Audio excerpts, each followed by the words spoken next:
I don't belong. I feel like I don't belong. Like I don't belong. Like an extraterrestrial.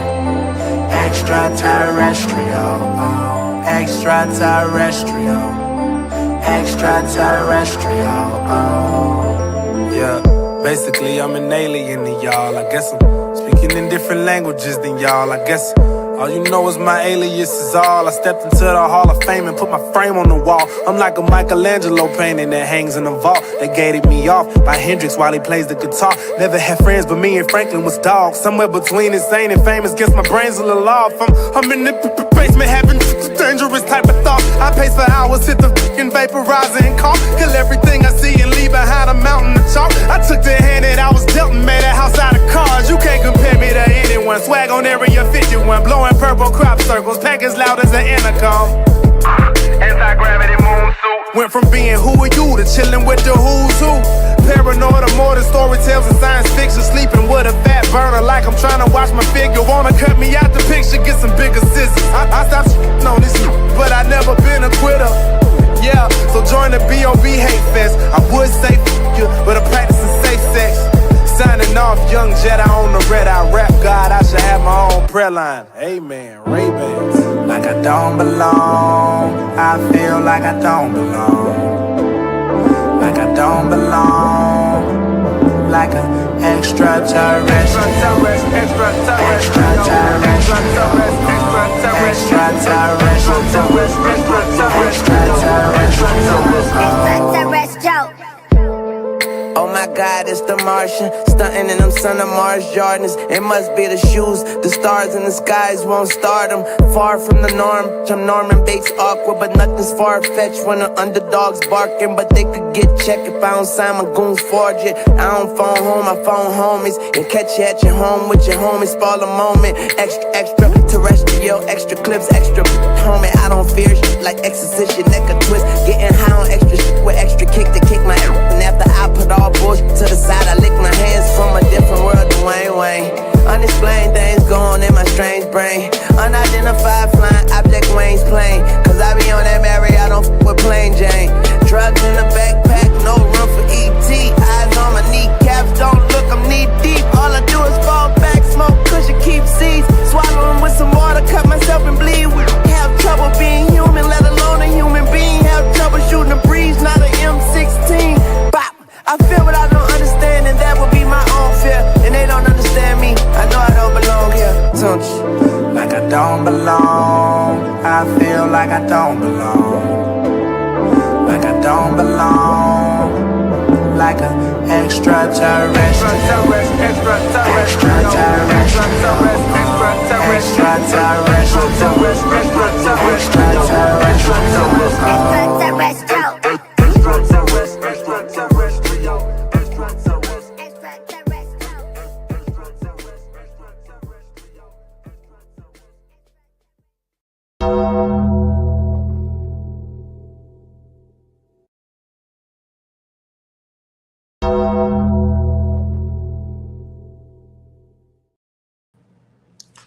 What's going on, y'all? Welcome to a special edition of the BTSI show. You know, it's Christopher J. Thank you guys for tuning in.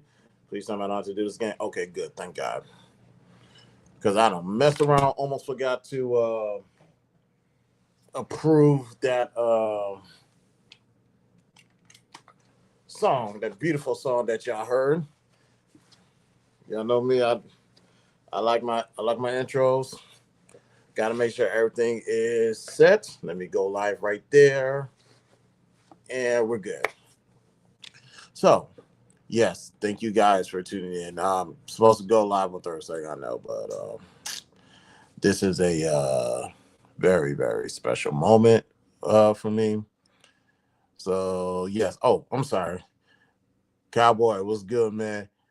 My brother Omni, what's up, fam? Appreciate you. So, I done finally graduated college. My degree came in. Y'all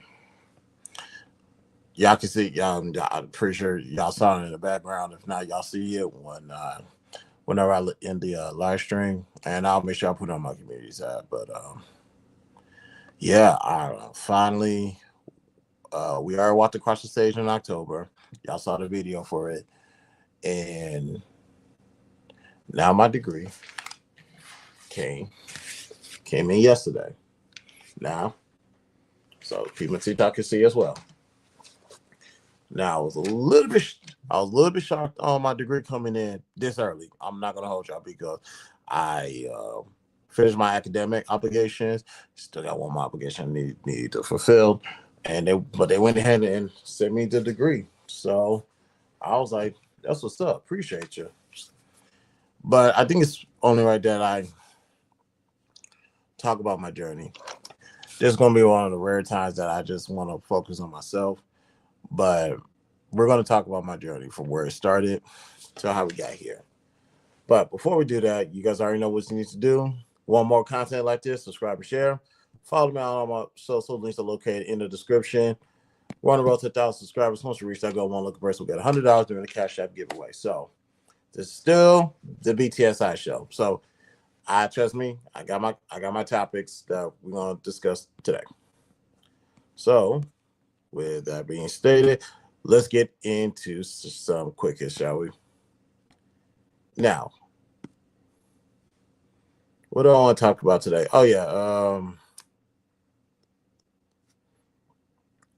This. Ladies and gentlemen, I just found this out today that proxy, hold on. And TikTok, shout out to you. I thought I saw somebody in my chat. I'm about to say you're more welcome to come up and kick it. But yeah, prosecutors are expected to give Luigi, I cannot pronounce his last name, the death penalty. This is the guy that shot and killed the United Healthcare CEO. They're tired of this. Like I said, I know a lot of people want to come online to try to defend them. I don't. Which, yeah, y'all gotta make the straight. And granted, I'm mostly hearing this from women. I don't care how attractive you think this man is. I don't care. This man killed somebody. I'm almost shocked to see how he was able to just get away with this. But then again, this happened that night. No one's around. Boom, shot dead. I don't know. If somebody wanted to tell me what did this guy do to deserve this, I'm willing to listen. But I'm telling you right now, from the time we reported this to now, I have not heard not one legitimate reason why that CEO deserves to be dead. So to this Luigi guy, yes, he needs to go. Absolutely, 100%, he has to go. Now, I was thinking life in prison with no parole, but the prosecutor wanted him dead. Eye for an eye, 2 for a 2, body for a body, life for life. See, if you don't put yourself in compromising situations like this, you don't have to worry about if you're going to see the next day or not. Now, although they're seeking a death penalty, do I think he's going to actually get it? I don't think so. I'm not going to hold it. I don't think he's going to get the death penalty. I just think he's going to spend the rest of his life behind bars. But if they decide to X him out of here, want me, what do you want to do? Feel sorry for him? Want me to shed a tear? No, I'm sorry. You walked up to somebody and just shot him. Now, somebody needs to tell me what about this guy where he deserves to not have everything that's coming to him. He's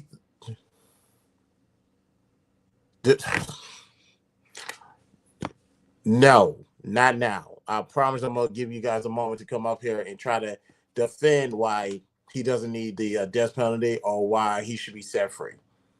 But I do think Luigi, whatever happens to Luigi, he 100% earned it, and you're not going to get no pushback from me. You're not going to get one pushback from me. I'm a man of second chances. I say life with no parole. They say they want you out of here. I can't step in that. Now, Cowboy say he wants to come up here and talk and try to defend this. So, and I know Cowboy. Yeah, I know Cowboy well enough because he's gonna have to find a way to defend this guy to say that he needs to not get the death penalty. I know, I understand. So if he's going to defend Luigi, I know he's going to defend this guy. Ladies and gentlemen, oh, no, wrong guy. I'm not doing that to my partner. Sorry. He's going to find a way to defend Kanye West. He's going to find a way to defend Kanye West. Now, ladies and gentlemen, I gave Kanye West a second chance. I 100% gave him a second chance. And I'm going to read your comments afterwards. I gave him a second chance, but Kanye continues to do stuff that is like, what are you doing? We're past calling this man a genius. We're past calling this man intellectual. He 5'10" steps ahead. We're past this. I just heard he had a line coming out. I heard he had an album coming out, and he's doing stuff to be relevant because it did not work out for us. So now you're with the same old rants from Kanye. What did Kanye say today that just got me yawning? Somebody texted said not too much on my brother. Yeah, that is cute. That is cute. So, what did Kanye say? No one listens to J. Cole after losing their virginity. Wow, that was harsh. When I met up, when I met up with next week, when I met up with Drake during Donna, most of the combos was me telling him he was hurting hip hop by giving J. Cole a platform, and I was saying how much I love Future. Ladies and gentlemen, everybody's entitled to opinion, but you're not about to sit here with a straight face and tell me J. Cole don't belong in hip hop. You're not going to say that. Now, I understand how he decided to handle the Kendrick situation. Totally understand that. We're talking prior to that, ladies and gentlemen. We're talking prior. A lot of rappers don't want to see J. Cole. A lot of rappers looks irrelevant when they're on the same track as him. So we're not going to disrespect J. Cole. I hate J. Cole's music so much. It's like between Kendrick and Cole, I beg you industry plans ask J. Cole to diss Drake. When then we would have been accosted with J. Cole's Super Bowl commercials with no scissor song to save it. If this y'all, this might be how he really feels, but we understand you're doing all this for attention, for a album, or for a clothing line that's gonna sink. We know this. This is nothing new.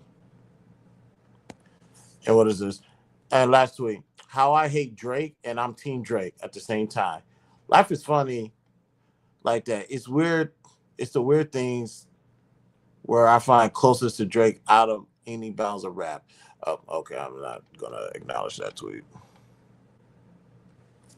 What is this? The last one. Will Smith is one of my biggest inspirations. This nigga really became the biggest movie star in the world. Married the baddest actress, Cap. Raised brilliant children. I'll give him that. And still got that drive. Okay, that part I'll give him that tweet. Which hold on.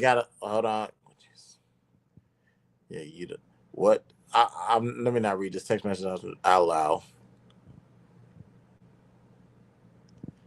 I know. To the person that sent me that text message, I know. So it's with Kanye doing what he's doing. He only does this. It's like a rollout, a planned rollout. This is why he's doing this, and it's like, come the fuck on, dude. It's like you have nothing original. You're clout chasing, and everything that you're saying against people, you are guilty of doing historically. If we want to keep it a buck.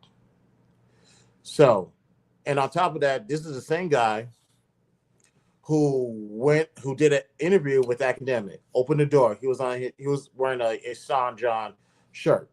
Cool. Then he turned around and put on a Black Klansman robe with the Nazi symbol for the chain. See, I know a lot of people got outrageous with that. Like, this is anti-Semitic. This is hate. This is all the stuff. I said to myself, this is Kanye seeking attention. per usual. Now, I think I said this before a long time ago. How do you take away people's powers? Just don't pay attention to them. I'm giving this its share just to let everybody know we moving forward, since he has not came up with a new rollout for somebody that has all the money in the world, which is why he was talking like he had FU money, or something he does. It's like this is the same old tire trick. You did this a couple of years ago. You did this years prior to that, and you did it years prior to that. It's like, all right, Kanye, you're running out of gas, and you also, and I think this is profanity. What I'm about to say, Kanye West, you're running out of creativity. Excuse me, you're running out of creativity. Yes, that creative juice in you is not flowing like it used to. Pause, because now look what you're doing.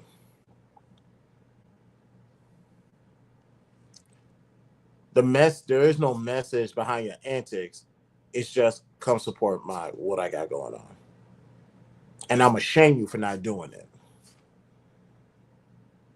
It's like we saw this already, and some people fell for it. It's like I'm still seeing the same thing. Not to say he's not battling mental health. I'm just saying he's using that as an advantage. He's combining that alongside with being desperate for all eyes to be on him.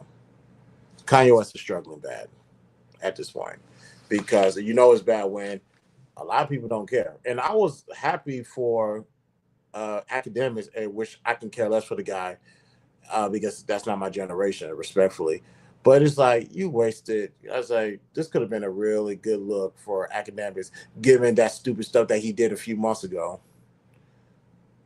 But it's like that wasn't it.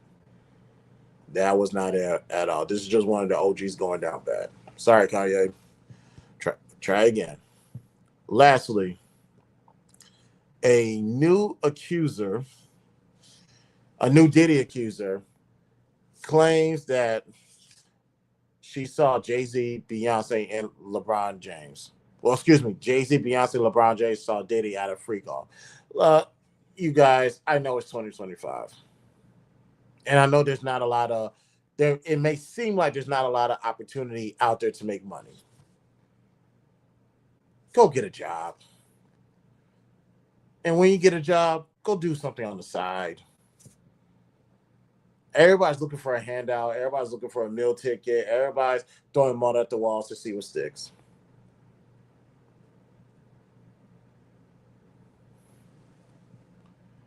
Somebody tells me academic is our age, but I'm telling you right now, although if he is our age, the stuff that he's into is a generation behind us.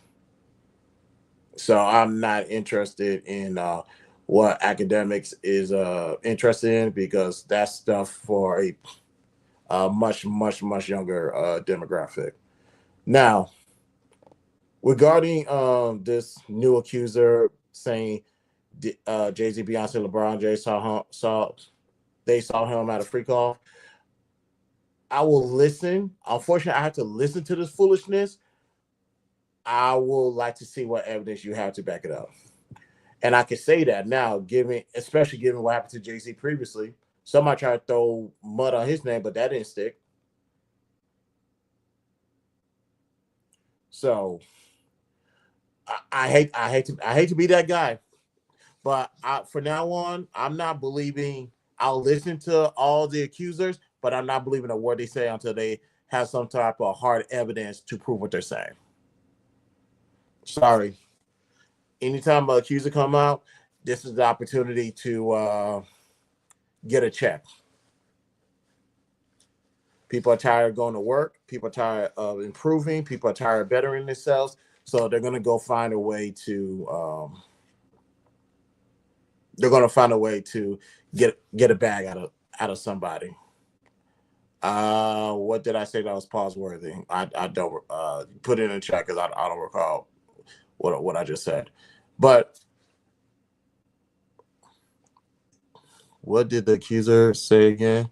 Oh, okay, fair enough. My apologies. Um, that's these. I'm sorry, y'all. I know we're supposed to list. We're supposed to believe all victims. If you guys are still going by that slogan in 2025, you're a fool. You're a 100% a fool. I don't believe all. I don't believe all accusers. Sorry, I don't. Never have, never will. I will listen to you. I will make sure if there's consistency in what you're saying, I will also combine that with the evidence that you can show that you're telling the truth. I don't want to hear hearsay. I don't want you to bring all these people here to quote what you said verbatim. I don't do that. Sorry. A lot of accusers don't come to me with their bullshit because they know I'm gonna ask questions, qualifying questions, because I don't play that game. So another day, another accuser, another person that doesn't want to believe it. The accuser said that Jay-Z, Beyonce, and LeBron James saw Diddy at a freak off.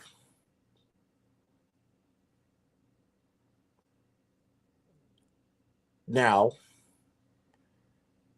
I don't. This is not obviously just not fair to Jay-Z, Beyonce, and LeBron James, obviously, because that now they got to be. They have to be put. No, not have to. Let me not say that. Some people say they are put in a position where they're gonna have to prove their innocence. The way I see it is, until I see any evidence, don't say anything. Just keep it pushing.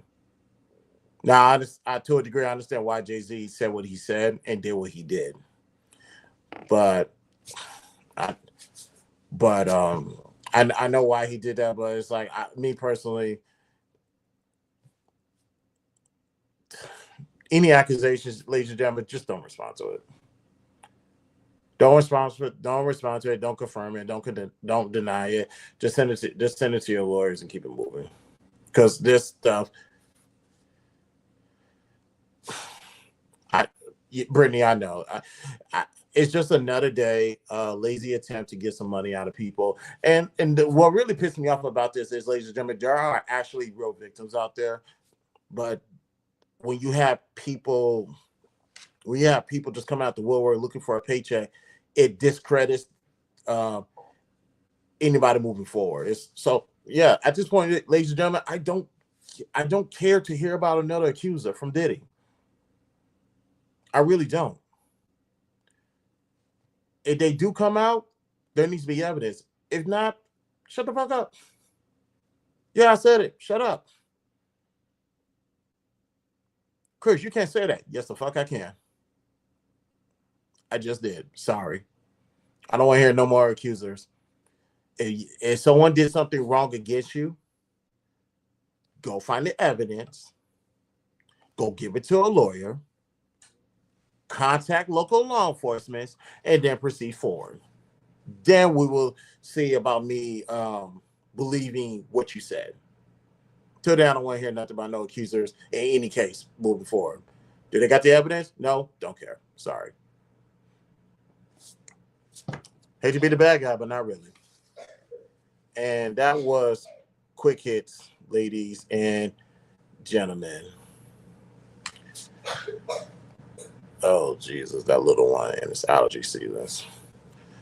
All right, y'all. So let's get into the show. Oh, actually, let me get into the comments real quick because I know I got a bunch. Cowboy, you know you're my guy, man. You know my guy, but hey, I'm just saying. Hassan, what's good, man? How you doing? Ashton's in the building. What's good, my G? Them kids dumb as hell. Of course they are. I appreciate that. Thank you, my guy. Lock them doors. I need that 40. You need that 40. Shout out to Nighters, man. Let's get into it. And shout out to everybody that's watching me on TikTok. Thank you guys for pulling up. So, yes, ladies and gentlemen, finally did it. I graduated college. I'll read to you guys. Well, I'll read this at the end. let me read. Actually, let me close this because it's actually got my last name in it. So, how do we get here? And why is this on? Okay.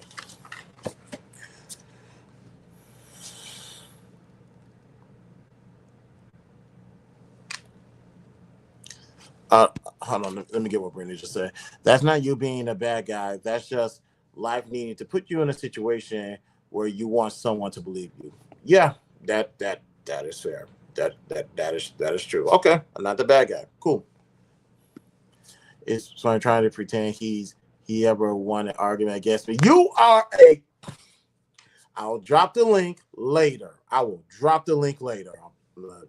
This guy right here, man. All right. So, my college career started in August of 2007. I graduated from Hastings High School in Houston, Texas, Southwest, and decided to go to Texas Southern University. That is a HBCU, ladies and gentlemen. I founded in 1927, I believe. That was a wake up experience. I initially didn't want to go to HBCU. I'm not gonna hold you. I initially did not want to go, but the U of H application, I don't remember the process, but I think that fell through the cracks, and it was TSU. So the real TSUs, Tennessee State University. Shout out to y'all, but the real TSUs down in Texas. So when it came to going to college, I'm not gonna hold you guys. I was not ready. I was not ready. Here's how I know I wasn't ready. I had an opportunity to take 12th grade, some 12th grade math class in high school. I elected not to do it because I was done with math. That came back to haunt me first day of school. First day of school, they presented some equation that I was not ready for, or some mathematic theory that I did not know about.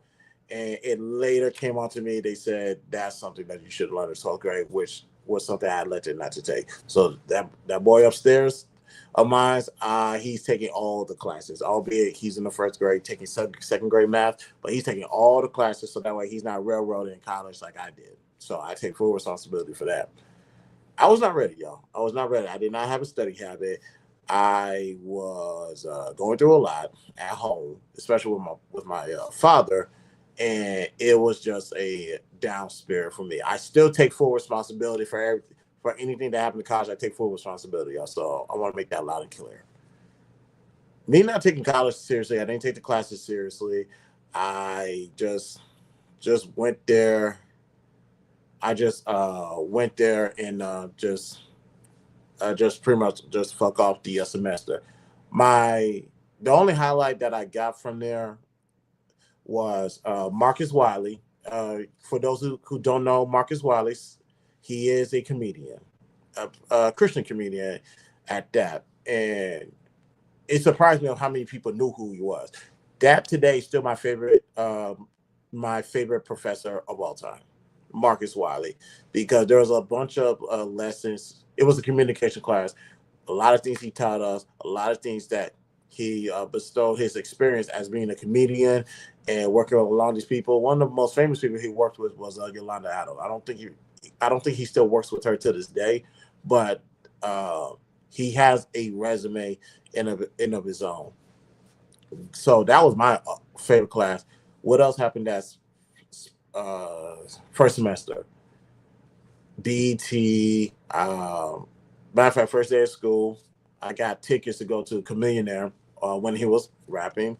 He had an album release party that I went to. Then BET came to the school. They always had these events. I was on, I forgot what, not College Hills. BET did something where they went to different campuses. I was there. Matter of fact, I was on BET. I remember that much. And all that stuff. I was just really thought it was like a vacation spot, just having fun and chilling and doing my own thing.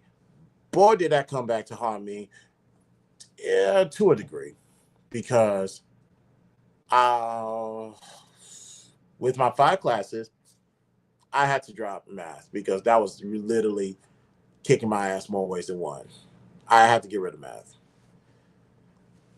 No, not Girls Gone Wild, man. Jesus Christ. Girls Gone Wild at a HBCU? No.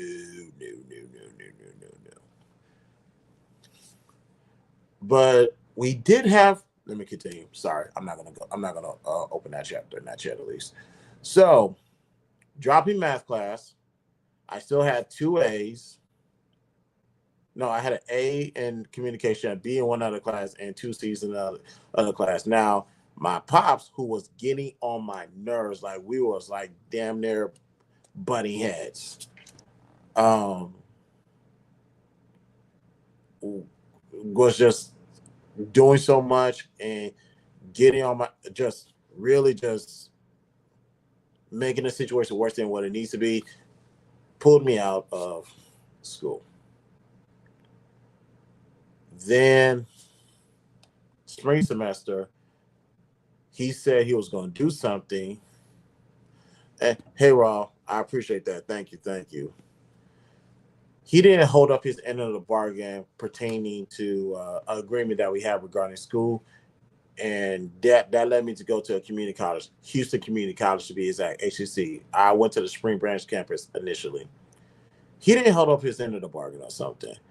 That irritated me so bad that eventually led me to getting released from my courses, and my father never did a follow up on that.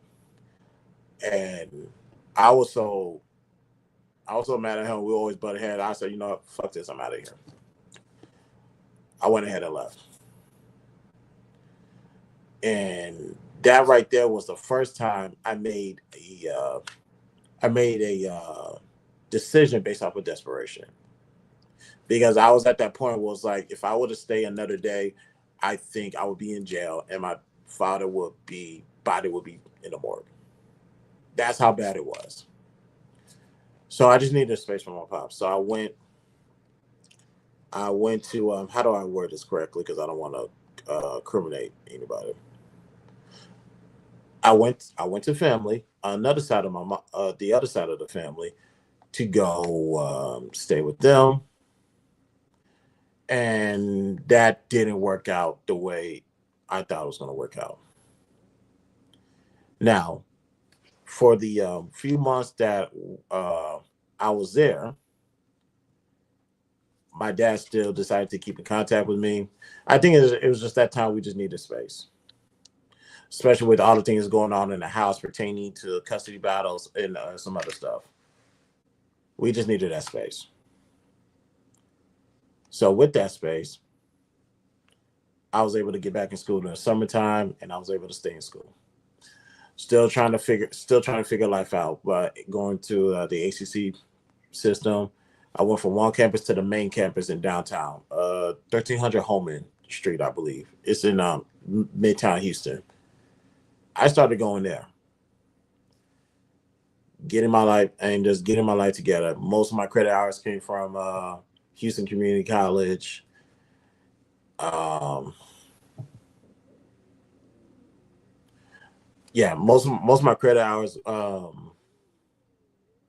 went from community college, and I was getting myself back together, getting my grades up, and getting my GPA up.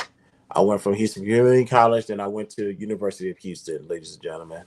Went ahead and stayed on dorm and started getting stuff together. Unfortunately, I got blindsided with that as well. Here's how I got blindsided with University of Houston.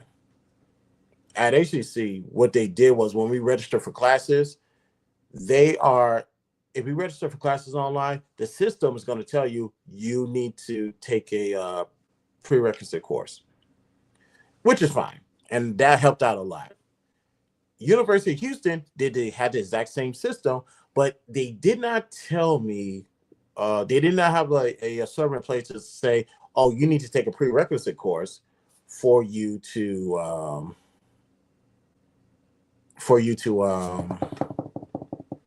take this class. Keep in mind, this is 2000 and what was the case keynote season? This was 2011. So 2008 to 2010, 2008, 2011, I was in Houston Community College. From 2011 to 2012, I was in University of Houston. Here's how I got academic probation at University of Houston.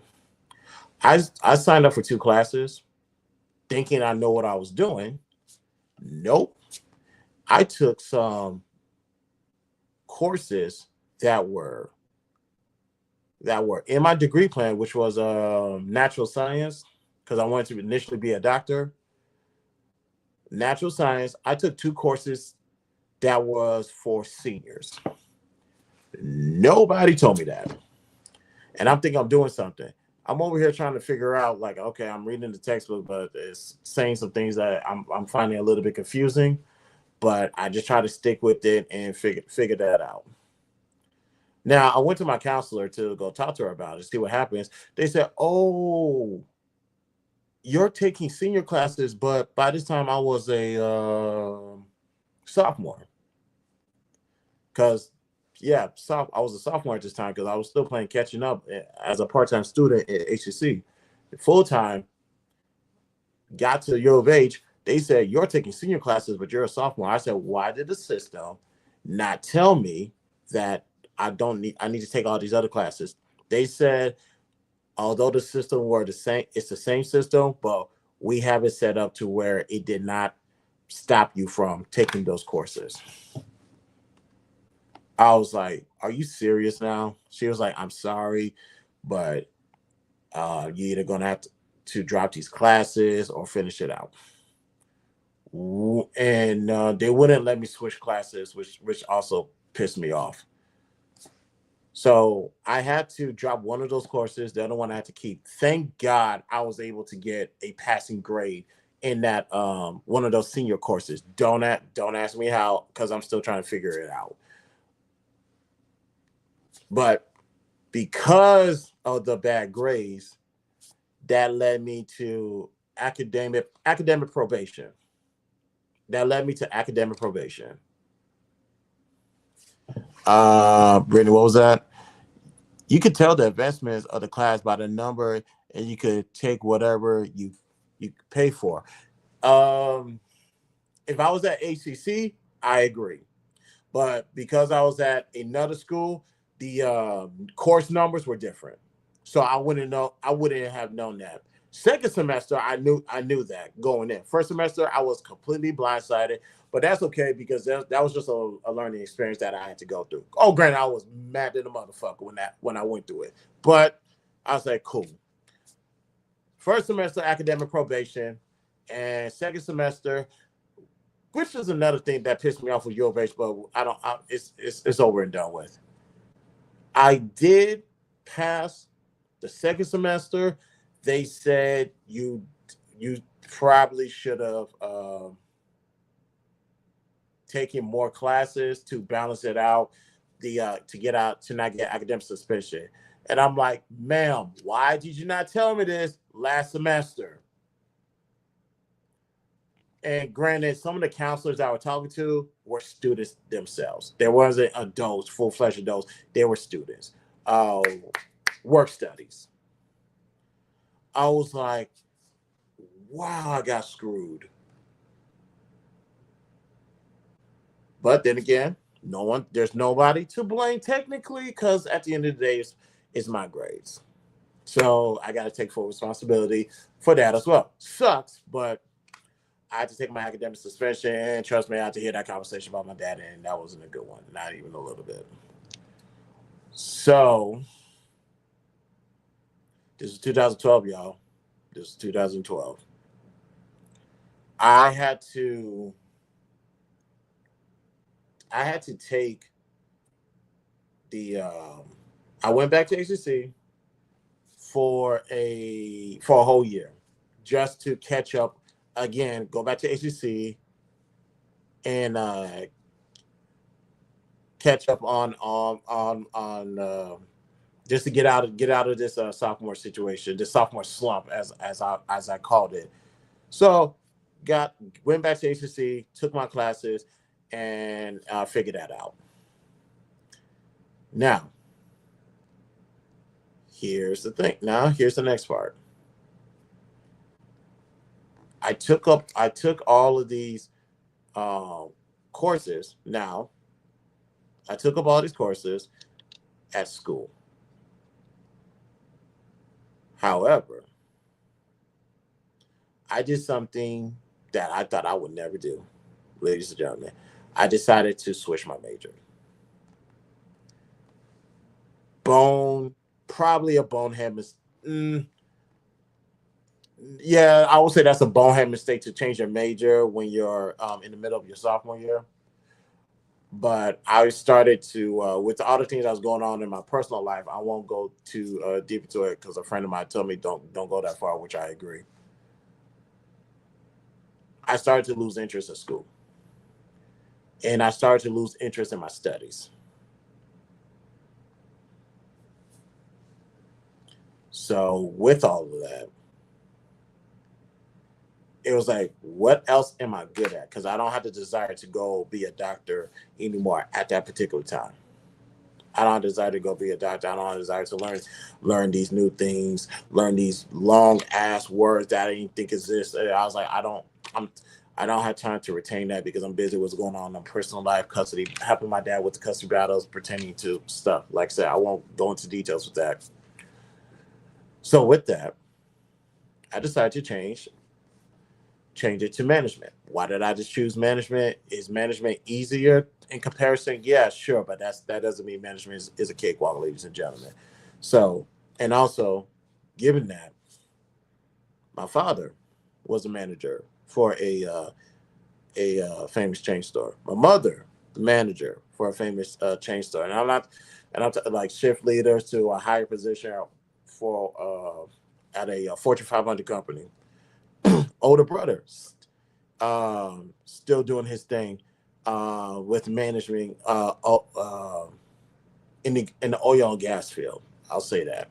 And of course, regarding me, I realized I was good at managing a lot of things in the office, a lot of assignments, papers, and making sure and holding people to task. And I only say that respectfully because I had to meet them where they at.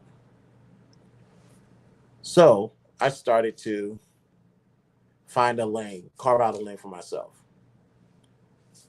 Hold on. Nah, you can change your major at any time.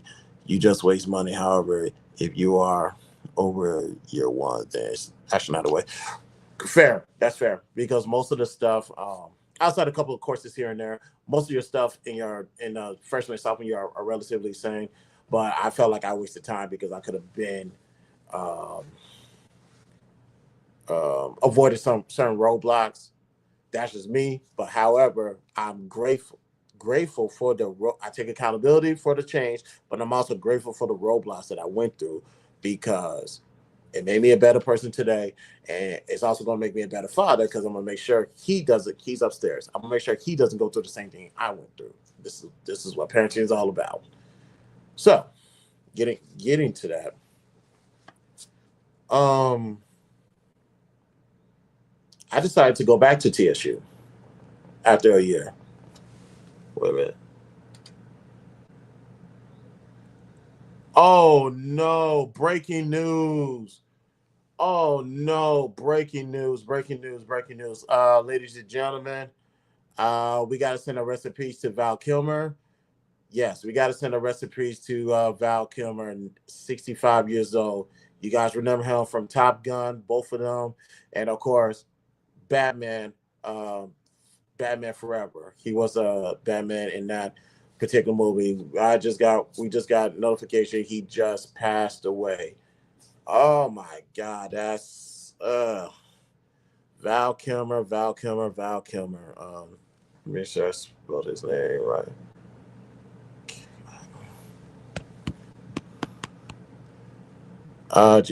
Jesus. Um, if I had to rank, if I had to rank, uh, Batman, ladies and gentlemen, this is gonna be quick. We're not gonna be too long on this, but yeah, Val Kilmer was he did all right. He did all right as a Batman. Probably I'm going to. without thinking, I'm probably gonna put him obviously in top somewhere in the top five, probably in the lower end. We'll debate that later, but that's where I'm. That's one of my best or favorite performances. Then I went to go watch Top Gun. I watched Top Gun late. I'm not gonna hold you. I did watch Top Gun later on before Maverick came out. I did like his portrayal in that. He perfect role, the typical 80s, 90s hot throb, yada yada yada. But man, I and also if you guys watch Top Gun Maverick, if you guys saw what he portrayed in there, they told me that's his actual illness. He actually portrayed. If you guys go watch Top Gun Maverick and you see his short scene, he did that illness he was portraying. They told me that's what he was actually going through. So that was acting to a degree. How he sounded, how he talked, how I heard someone talk. They said that was something that he was going through. So we do want to say rest in peace to Val Kilmer. Damn, damn, damn. But be great. Hey man, go find your loved one. Tell them you love them why they are still here, ladies and gentlemen.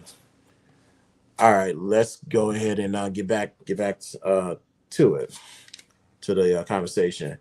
When I decided to go back to Texas Southern University for how long? How long was I at TSU?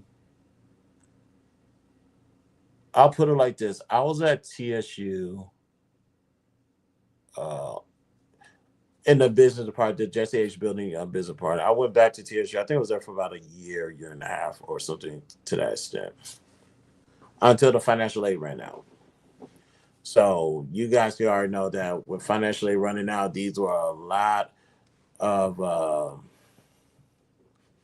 decisions, bad decisions made along this way. Because now we're talking 2014 that I went back to U of H. You're at that running now, and also I was balancing life myself at this time.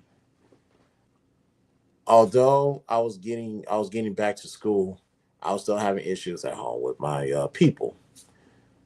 So much so that I said, "Fuck it, I'm moving out on my own." To be exact, this 2015 came. Still going to school. Finished out that semester, and I started the following semester. Now I'm working full time. I'm going to school full time. I'm working full time double, like 80 hours a week, all from 2015 to so on and so forth. And at this time, I'm balancing work, school, and my personal life at the time. So, with all that transpired, the question is, what's going to start to take precedent? Which one's going to be more important? And although I put school on autopilot because it's like, all right, school's there, everything's fine. Outside of a couple of remedial professors that I had, but school will hopefully take care of itself. No, that was not the case. Uh, as I prioritize work, as I prioritize my personal life, because I eventually, yeah, proposed that year. My school started to slip, and it slipped bad. That I had to let that go for a good minute. I had to let that go. With me letting that go, I was a junior at this time, ladies and gentlemen. I was a junior. Life went on, and with life going on, I do want to say this was probably 20. I got to go back and look. This was, but I believe this was before the pandemic. Managed to get back into school again, but this time I decided to go to University of Phoenix. Yep, University of Phoenix is where I landed. Because truth be told, I worked so many hours, I had to provide for a family. School wasn't a priority, but I know it's something important that I had to get done. And with me getting that done, Let me get ready to drop them. Let me drop the link. Yeah, with me getting that done, I managed to go balance school and get back into school, do online. I wish I knew about University of Phoenix earlier because I'm not gonna hold you guys. I would have jumped at that first. I would never gone to TSU. I would never gone to U of H. I would never gone to ACC. I'd have went to straight to University of Phoenix the second I got out of high school. The second I got out of high school, I would have jumped at University of Phoenix because I'm able with how University of Phoenix runs a system. I was able to go to work, do my 80, ladies and gentlemen, because I religiously work these long hours. Religiously, I still found a little time to go back and do my schoolwork.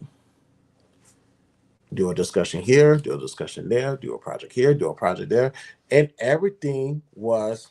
And maybe I'm not gonna say the school is easy. I think with a lot of real experiences that I had to go through in real life and to apply it to school and real life scenarios and real life situations, I'm looking like this is this is all making sense. This is all making too much sense. So I started getting A's, a couple of B's here and there, but it's mostly A's. I did all of that, ladies and gentlemen, until how many hours? How many hours is that total? Um, I did that all the way up until my 108 hours. Because you need 120 to graduate college. I stopped at 108. You know why I stopped at 108? Financial aid ran out. Financial aid ran out of money. So now I'm looking back at all of the courses that I failed and that I dropped. I needed 4 more classes to graduate. I had to stop right there because I didn't have the money. I had to stop right there because no more grants were coming in, no more loans were coming in. And I dare not take a personal loan. That's one thing that they taught me. They got on me early, and I stuck to it. Do not get no personal loan at all. No personal loans, no credit card for school, no pay, especially no paydays loan. They said that's for the devil itself. Do not get it. I had to stop completely, and I was like, well, I tried. So I went on with life. A few years later, I just went on with life, working my 80, providing for my family, and just going through the motions. And I didn't regret it because it's like, as a husband, as a father, uh, there's some things that are more important, and I did that proudly. I had zero problems with walking away. But the longer I was away from school, especially during these times, especially during the pandemic, the desire for me to go back to school was just not there. It was just not there at all. And I was like, hey, it is what it is. And I didn't much have time to really sit down and elaborate on it because a rainy day came, a roadblock came, unexpected situations came and hit me, and I was just going and going and going and going. Fix this, fix that, money here, money there, fix this crack, do this, provide for this, all this other stuff. It got so overwhelming. It's like, no, I'm not going back to school. Not even a topic of discussion.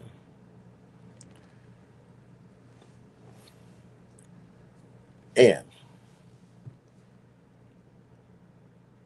with me going through the motions,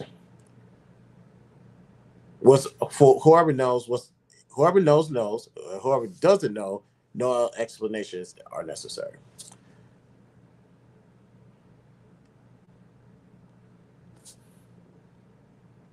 2003, end of 2003, a change happened. And although a change happened, I had to start getting my life back together. It was a long process, and I thank God for putting a individual in my life to walk me through that process. In walking me through that process, I started trying to find ways to make money. And dare I say, I was probably going to go down a road that was not ideal, because I can look back at it now and realize that would have been a big mistake. On so many levels, that would have been a big mistake. I had somebody there to say, no, that's like, they started asking me qualifying questions regarding my decision, epistemology questions. Yes, started asking me epistemology questions, and then it came to realize, okay, I almost made a decision out of desperation. And going back to, at this time, this was last year, so going back to the 17 years, one thing I learned is, do not make a decision out of desperation. Do not make a decision out of desperation. So I don't remember how we got to that conversation about me going back to school. Because granted, my resume and a degree is going to help. But I don't remember how I got to that conversation. Only thing I remember is saying, I don't have the money to do it. We had to have a conversation that night and figure out, let's see why you don't have the money. And going through it, we found the money. The only thing is, it's not money right here at hand. This is money that you're gonna have to plan to get this money and pay for school out of pocket.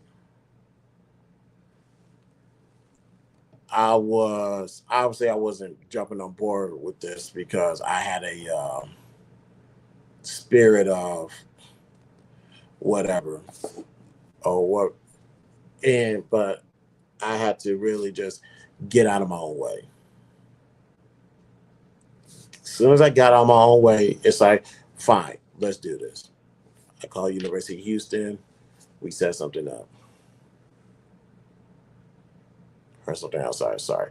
Called University of Houston. We set something up, and we went ahead and got me back in class.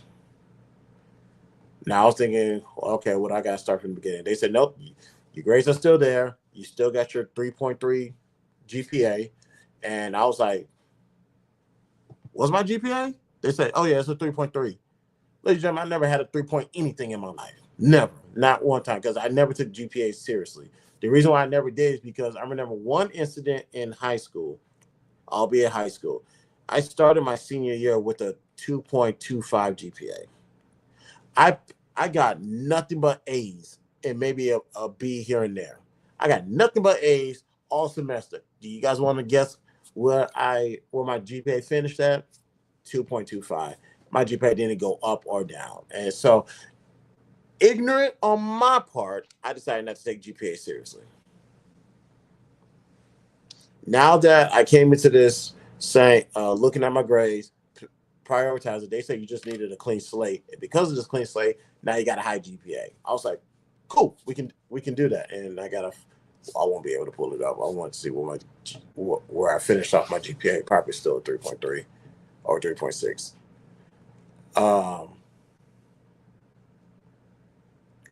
We decided that going to class every other month, every other class, will be a good idea. So that way you can have time to rake up the money and go pay it. Instead of blowing it off on this stupid shit, go ahead and pay for something, pay towards your future. And that's exactly what I did. I went ahead and knocked out classes. Knocked out my first class. Took a break. Took a break 5 weeks. Then go knock out the second class. Took another 5 weeks. Go knock out the third class. And I was like, am I about to graduate? Albeit that we hold on, TikTok said, what are you doing? Sorry. Albeit that I was doing so good, they say October you can go ahead and walk across stage, which is the intro video that you guys saw, which is also a clip from the next chapter. I went ahead and walked on stage early. And it dawned on me like I'm about to graduate college. Everything that I went through in these last 17 years, from family issues, lack of guidance regarding navigating through college, no work, a lack of work, study ethics, let's call that, and just so many things that I went through in the last 17 years. We're now approaching the end. We are now approaching the end of the road of this college problems. And now that I think about it, most of my issues, the commonality of it has been college. Not to say college is a problem. It's just that because I was trying to balance everything, life, work, personal stuff, school. I'm trying to balance all of that simultaneously, and look what happened. I'm not gonna hold you guys. I felt in all of them. I 100% felt in all of them, and that's one thing I'm gonna teach them. Find one thing and hyper focus on it. Find one thing and hyper focus on it. You want to go to college? Focus on college. You want to go to work? We can do that.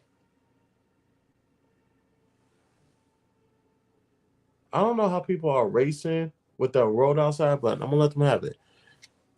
You want to focus on college? Focus on college. You want to focus on your personal life? Focus on your personal life. You want to focus on getting a job? You can do that. You cannot balance all three. You're going to fail in all of them, in which I have. Now, speaking of balancing, I had one more obligation that I had to do for school, which was my exit class.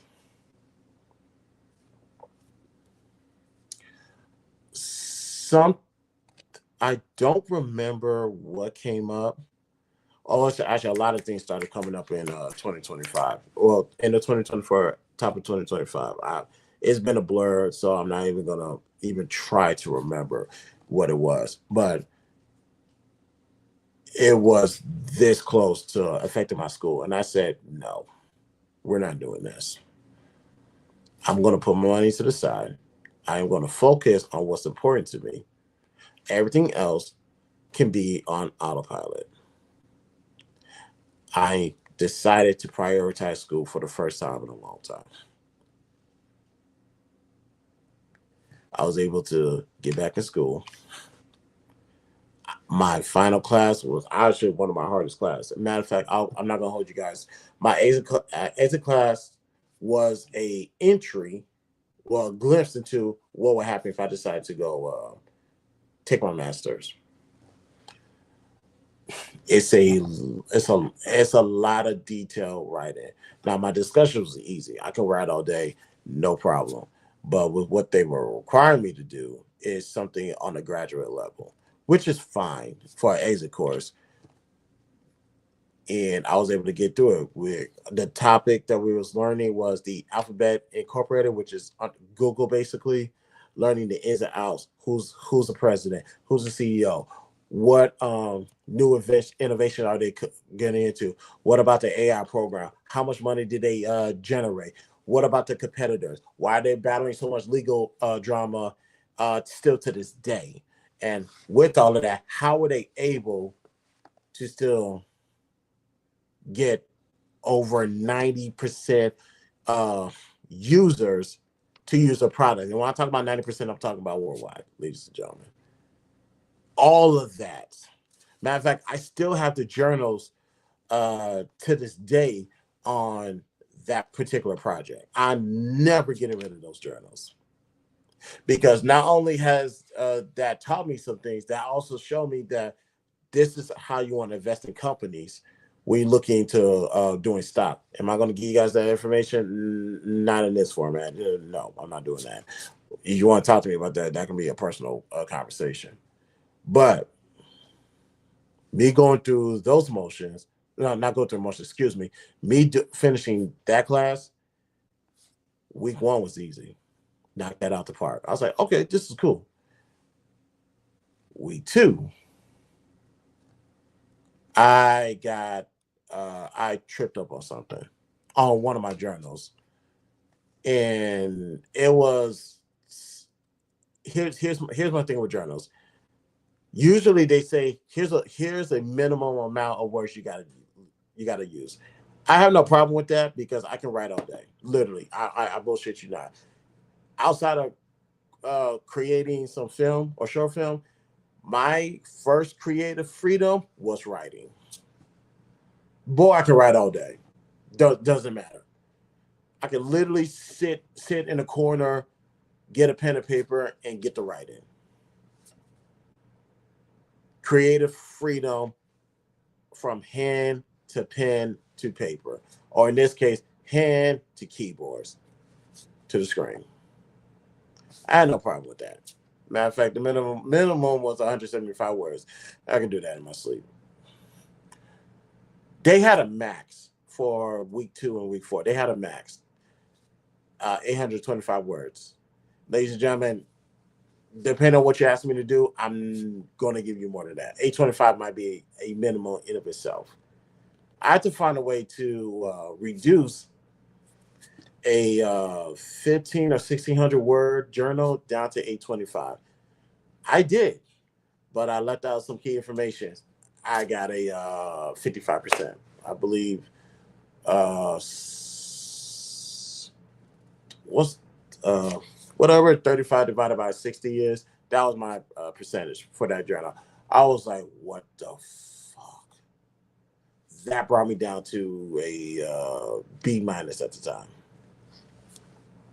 I was like, okay, we're going to shake that off, and we're just going to properly find a way how to get full context in under this amount of words, which sucks. Week 3, journal.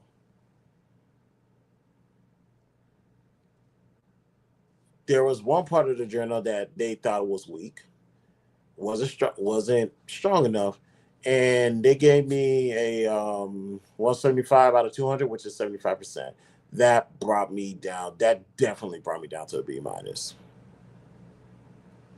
Now I started to get real nervous at this point. I really started to get nervous. Like, oh, I'm about to get a C. And ladies and gentlemen, a C, no. C means you're going to have to see your ass back in the classroom and try again. Can't get no C. So, week number 4. 60-point journal, by the way. They had their requirements. I was like that. I made sure all key points were hit. Everything was clear and concise. Simplified, meaning that it's digestible for the readers. And it's under 825 words. Send. Go finish your discussion, go finish your quizzes, and go back to work and do whatever. Heart was beating on my chest, but when we a couple of days later, they gave me 100. I was like, thank you, God. Thank you, God. Now, this brought me back to a B. Week 5, last week of school. We had to do a PowerPoint presentation.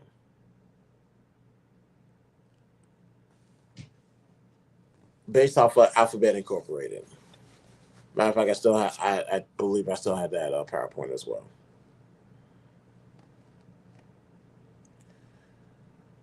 And dare I say, she asked for a lot for us to do in week 5. A whole lot. Like, you cannot screw up because this is the easy way to lose points. You screw up on the punctuation, you screw up on the tackle, you screw up on anything, you're losing points, and that grading system is going to ultimately lead you to a B, then a C, or a D, and an F. And there's a lot of rooms for you to get an F. So, maintain my composure. Just did my research. Tuesday, because classes from Tuesday to Mondays. Tuesday, did my research. Wednesday, start to organize it. Thursday, find a template. Friday, make sure I have each 15 slides ready. So that was Friday and Saturday, citing my sources. There's no way you're going to say I pulled any of this information out of my ass. I got proof to show that I know what I'm talking about. Like I said, although there was an exit course, there was an exit course for undergrad, which introduced me to how this will be if you do decide to take it to the next level and go get your master's. I submitted all of that, ladies and gentlemen, and all this other stuff too.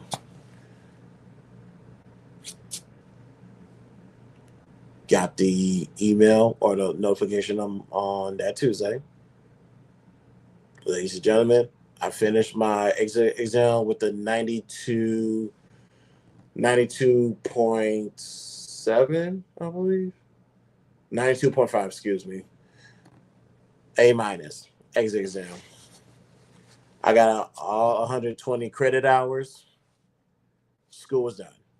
Now, still owe the school money. So just want to put that out there. So I was like, okay, let's go ahead and do this thing one more time, and we'll go. Let's fast forward to yesterday, ladies and gentlemen. Me and my son was walking through the door, and I see a package. I'm expecting a package from a clothing brand company because I have an announcement that we're going to make whenever my stuff comes in. Open it, FedEx. I was like, what now?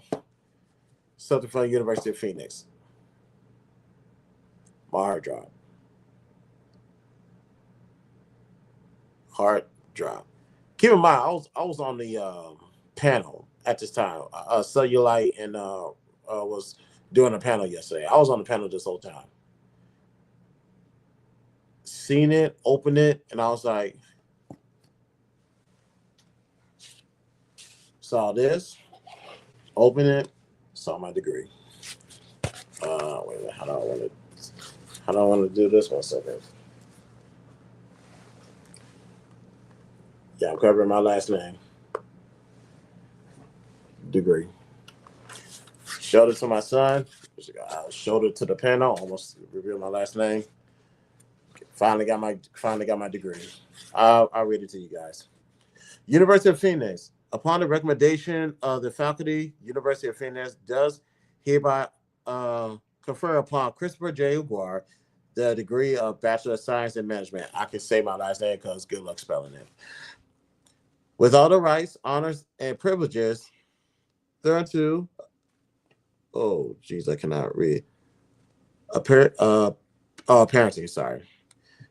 In witness whereof the seal of the university and the signature as authorized by the Board of Trustees, University of Phoenix, hereunto find the 31st day of March in the year 2025. So, class of 2025, I'm a college graduate. So, now, shout out to Diesel TV. He asked me this, but I didn't get a chance to answer because my phone died on the stream. What do I plan to do with my degree now that I got it? With the degree, ladies and gentlemen, I'm going back into corporate America. Because we talked about this, ironically, 2 weeks ago on season 11 premiere. I'm going back to corporate. I'm going to hang up my security boots, get rid of the tactical weapons and all this stuff. It was beneficial for getting the bills paid. Excuse me. But I'm going back to pretty much where I believe I belong. I belong behind the office desk, honestly. I belong in a office room, a meeting room.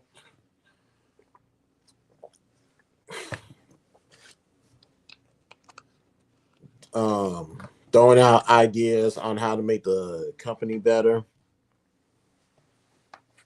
And quite frankly, I have a resume to show that.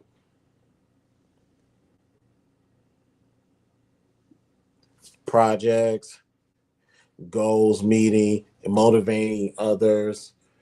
Um, for all intents and purposes, during security, I'm not gonna hold y'all. Now that I think about majority of my time in security, I've been in management. Now, some people say, "What's there to managing some security officers?" And high stress situation, it means everything. I have led my guys into situations to where a lot of people will just tuck tail and run.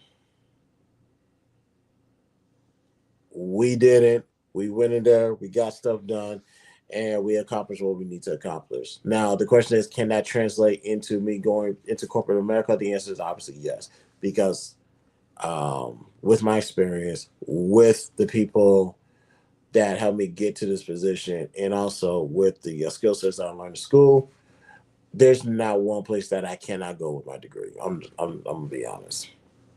I can go anywhere and everywhere. So with the degree, I will be going back to corporate America and sitting behind a desk and seeing how I can elevate myself and possibly elevate the company. Because the goal is when you go to work, Jim, for y'all, if you are an employee, there's no shame in that. Your goal is to see how can you make your business or make your employer more money, A, and B, how do you get a piece of that money? That's where you go into every day. You got to go there. You got to take your job seriously. You got to believe in the, like I said, mission statement, vision statement, the whole 9 yards. You got to believe in what you're doing. So that way you can elevate the company, and that way you can also elevate yourself as well. That's why I'm going back into corporate America. That's what's a degree. Now, what about school? Am I done with school? Short answer is no. That's the short answer. Two ways I can do this. The obvious option or recommended option is for me to go to grad school and get an MBA. That will probably be the go-to after I got my college degree. Stay in the field, go get an MBA. Or B, given how this country is transitioning, might go into the engineering category. Maybe, especially when it comes to cyber engineering, cybersecurity, and all this stuff pertaining to the internet. Yeah, there's a strong possibility that we're going there. But I have those two options. But right now, I'm telling you right now, for the next few months, I'm not doing school or anything like that. Matter of fact, I'm this iPad. I went to school on an iPad, y'all. This iPad right here that I'm talking to you guys on, I went to school like this, doing my stuff online at work. Yeah, I'll say it now because it's done. I was at work doing my school assignment and getting stuff done in between calls. Glory to God, what I was doing, and I was able to still get the stuff done. So, school, I might give away this iPad because I'm done with school for the next few months. Give it to my son, and the next time I come back, I'll have number one. I need a better iPad anyway, but I'll have my own device. We're going back to school. Like I said, we don't know if we're going back to school for something regarding cyber, or we're gonna go get an MBA. We'll see. Right now, all the possibility, no leverage is in my hand for the first time in a long time. So I am grateful for this. Now,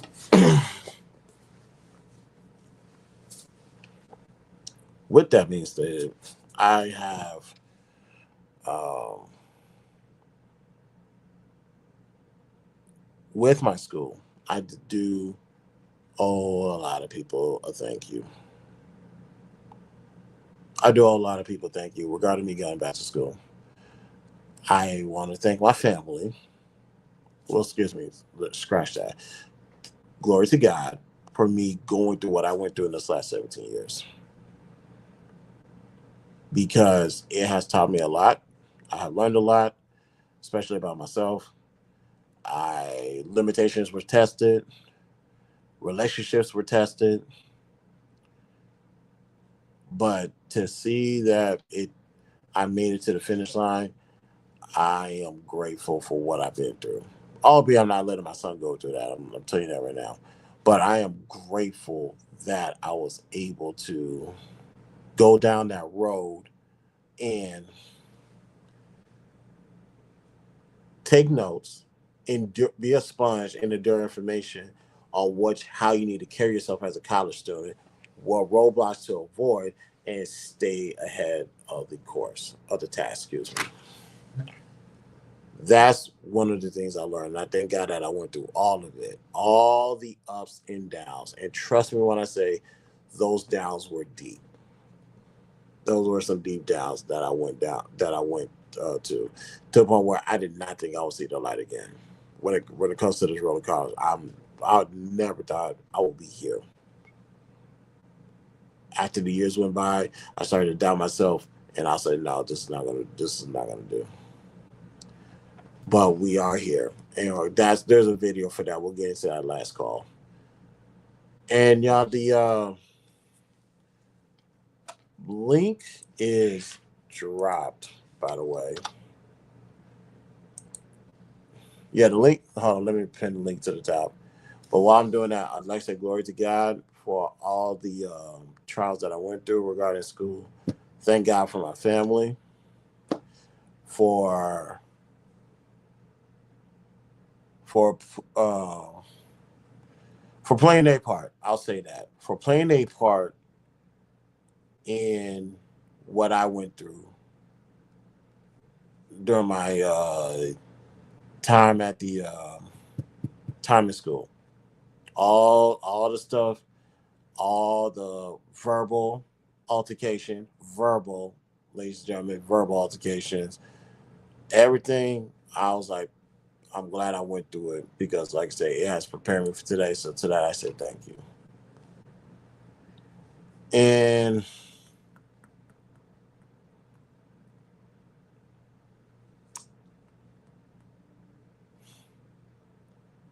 I'm, I again, I thank God for.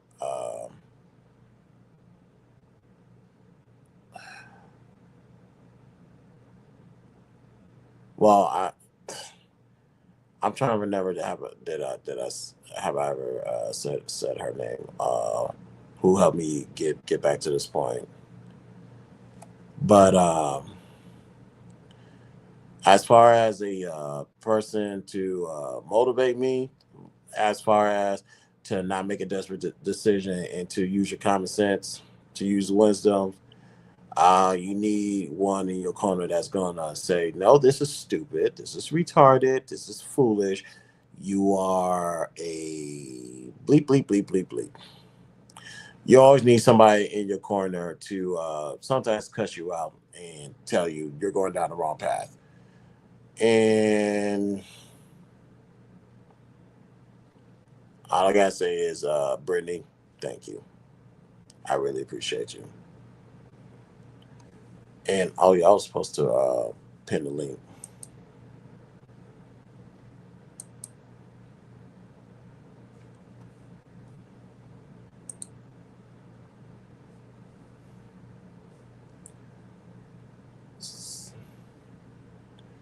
Okay.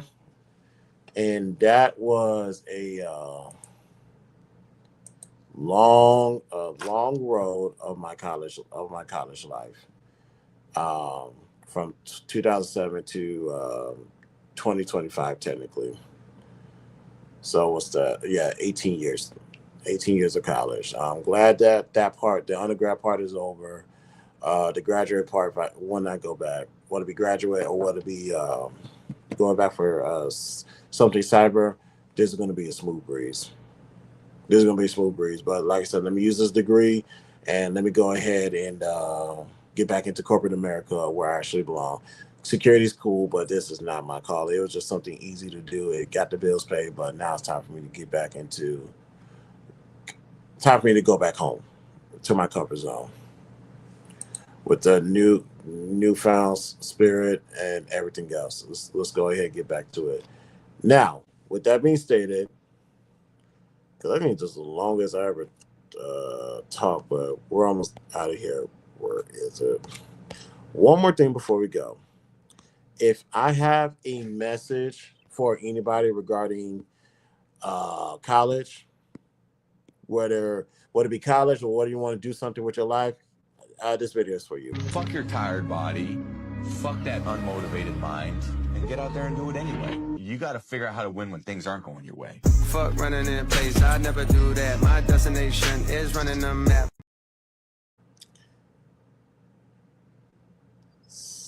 You can do it. Get out of your own way, ladies and gentlemen. Go figure it out. Go figure your life out. Yeah, you want to get back to school, you want to get back to the gym, you want to get back to this project you wanted to do, you want to get back to the plans of moving or getting a house or whatever. One thing that I learned in these 18 years is nothing's going to come to you. You're going to have to put the work in. You're going to position yourself to win. No one, and I repeat, nobody is. What do you say? Cowboy, the link is pinned. What are you talking about? But yeah, back to what I was saying.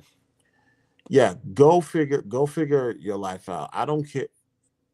You want to talk about roadblocks, ladies and gentlemen? I had nothing but roadblocks, especially from 2007 all the way to now. Excuse me. Let me rephrase that. From 2007 all the way to I want to say all the way up until February. Yeah, February. I had nothing but Cowboy. Give me 1 second, and we'll talk. So I had nothing but roadblocks. All the things that I went through, family, work, personal life, legal issues, all this stuff. Yeah, I can make an argument that I am not supposed to be here. I can literally make the argument that I'm not supposed to be where I'm at right now. But glory to God that he was on my side. All the information that I needed to succeed was right there in front of me. God said, I gave you all this stuff, and you still ain't got this figured out? Come on, you smarter than this. So I had to breathe, kill all the noise, and look at what's in front of me. Let's start putting pieces together. If we didn't do that, honestly, if me and Washington didn't do that last year, I'm not here right now. All the things that I need to succeed was right here in front of me this whole time. The only person that was in the way of it was me. And I just had to get out my way. And like I said, because I did that, this happened. Fuck your tired body, fuck that unmotivated mind, and get out there and do it anyway. You got to figure out how to win when things aren't going your way. Fuck running in place, I never do that. My destination is running the map. There ain't nothing too hard in this life for you to do. Everything that you need to succeed is right there at your fingertips. Just go do it. That was last call. Cowboy is in the building. Oh yeah, y'all. I got BS management, Bachelor of Science and Management. But so y'all see that that's what it's me, Bachelor of Science and Management. Cowboy, what's good, man? How you feeling? Shit, I just got in the gym, you At the gym? know? Shit, Yeah, man. I need to go back to the gym. Took a month off, but hey, man, was it was it Trying to stay consistent. upper body cardio or leg day? Nah, leg day, kid. Ooh, yeah, I hate Leg those. day. Front squats, hack squats, that kind of stuff. Ugh.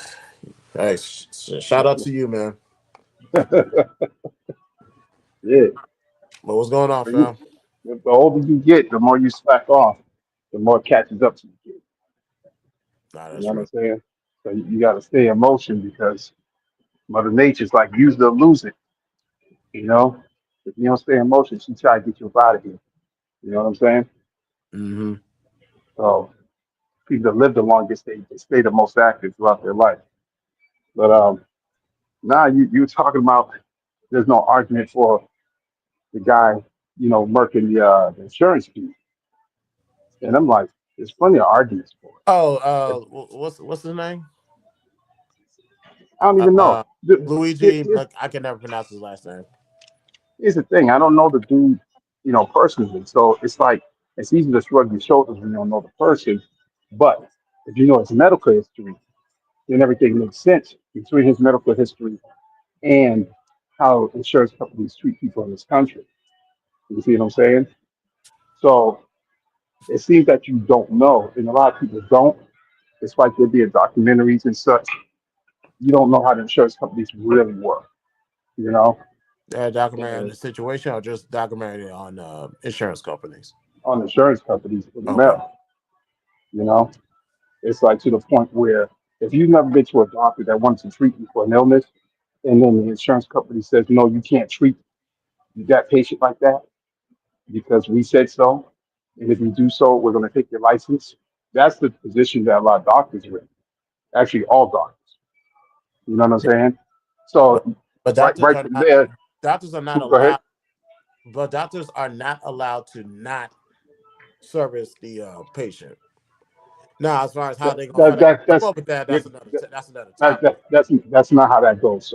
So if you walk in with stage one cancer, and the doctor's like, "Oh, good thing we caught it early. We're going to treat it. Let's send the information to the insurance company." Insurance Mm-hmm. company's going to come back and say, "It's not stage three. No, we're not paying for the treatment. So if you don't have the money, now you're not getting treated. They're waiting for it to become life threatening before they approve it. You know what I'm saying? Now the doctor can't just go ahead and treat you anyway. You know, and if the doctor has a way to treat your cancer and cure it, that the insurance company doesn't have, because the insurance company is going to say this is how you treat this illness. If the doctor takes another direction, they can take that doctor's license and sue them for fraud if they use the insurance. You see what I'm saying? So no, I understand what you're thinking. Like they have to treat you, but not really. You can't be turned away if you're broke. You know what I'm saying? All of the hospitals can do that. I don't think so. Yeah, they can. They absolutely can, and they will. Insurance companies control that because in this country, you can patent a cure. So they patent a cure, they lock it up, and those same people who have the patent on the cure tell the insurance company how to treat your illness because sick people are make money. Cured people don't make money. Mm. You Now, know. okay, go on. So, but switching back over to Luigi, this is why people cheer him. It's not because they thought he was handsome. It's because here's an executive that made billions of dollars for this insurance company by denying people treatment. You see what I'm saying? By denying So treatment. yeah, figuring out ways to deny treatment to people is how insurance companies do, because it's the same as your car and the same as your house. That they could find a loophole to say, no, we're not going to pay for your house that got damaged in the storm, or no, we're not going to pay for your car after that accident. They treat us the same way. It's all insurance to them. It doesn't matter that it's a human life. So that's why people were, supporting the guy. So but you notice an executive details, and all of a sudden we're talking about the death penalty. The death penalty is usually for the most heinous crimes, And for like law enforcement, judges and such, right? We had this damn dude, this immigrant, you know, essay this college student and kill her, and there was no death penalty put on the table.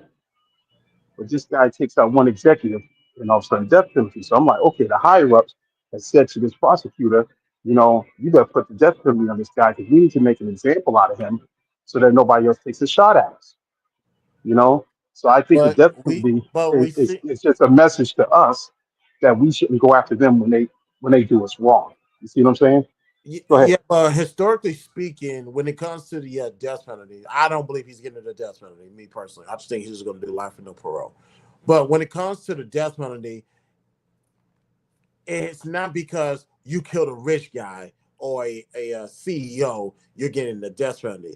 We've seen gangsters get clapped, and the killers are looking at death row, albeit on a smaller No, scale. no, no, that's not true.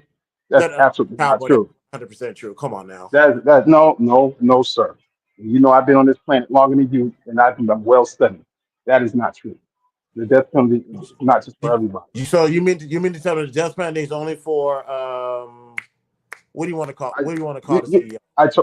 I told you. So what I just said is youth is typically reserved for the most heinous crimes and for law enforcement. You know, Law somebody getting enforcement. popped. So I'm glad you said that because even with law enforcement, they don't even get to. This is another reason why I don't think he's getting a death penalty. There's law enforcement that got shot and killed. They're doing and there's no death penalty for them. Not to say there hasn't been, but you're more than likely to do life in prison. But no, like I said, this that is that pretty damn heinous. you're, But you're this you're is not you're not. It's not heinous, first of all. You know, but here's the thing. You know, you are looking at the fact that maybe some people got away from the death penalty with the fact that it was put on the table. You understand what I'm saying? The prosecutor's allowed to put it on the table in certain instances, not just for any instance. So some gangsters taking themselves out, they're not putting on the table. But if a gangster goes into another gangster's house and then, mutilates the family and spells letters with their body parts and stuff, yeah, maybe we're putting the death penalty on the table, depending on the state that you're in. Because not every state's got death penalty. You but understand what I'm saying? also like I said, I don't think he's getting the death Well, penalty that's at all. not the point. That's not the point. The point is that they mentioned it. The point is that they put it on the table. That's the point. And so the point of what I'm trying to explain to you is why are you putting the death penalty on the table for just because this guy's an executive. That's exactly what happened. It's a I don't. message that you take a shot at us or you take one of us out, you're going to get the death penalty because let's be realistic. If it was that guy had took you out, there would be no death penalty. It wouldn't be We, on the table, we sir. maybe not No, there's because no maybe about it. There's no, no but maybe Cowboy, about it. That's a fact. here's You, ultimately what I'm saying regarding the death penalty. You don't put yourself in positions where that is a possibility. well, Be- again, you're gonna have to look at his.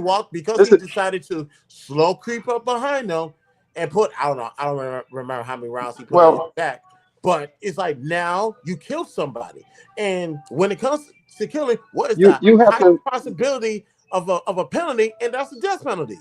you So have to we can't be learn surprised.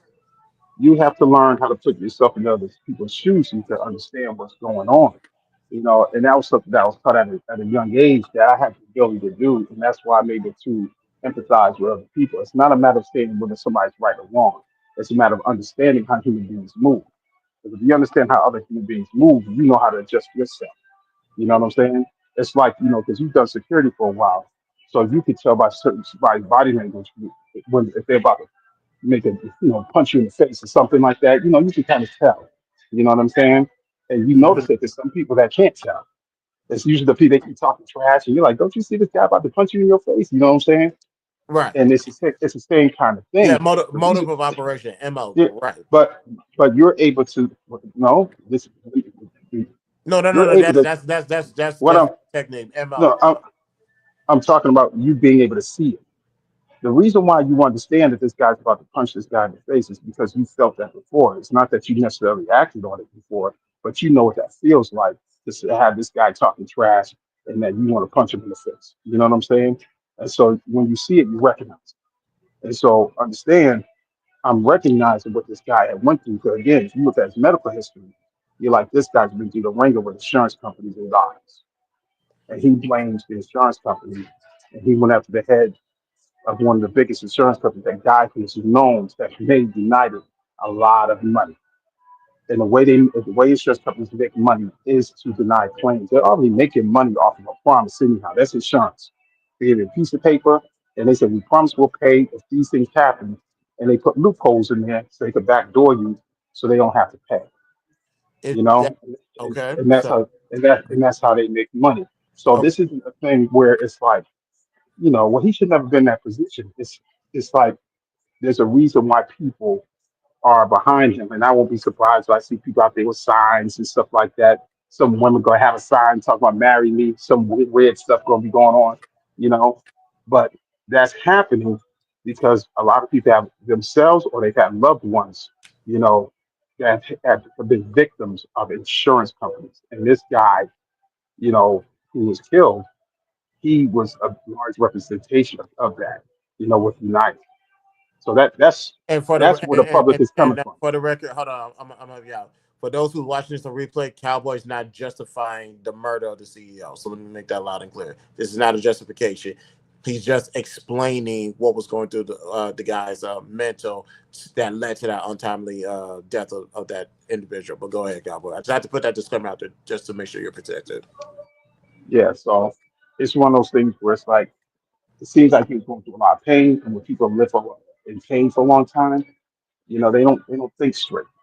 This guy was, Ivy League, all this other stuff, and notice all that class went out the door because he had this unbearable pain that wasn't getting taken care of. So You know what I'm saying? Cowboy, with that being stated, are they going to plead insanity? Wouldn't that, if that's the No, case?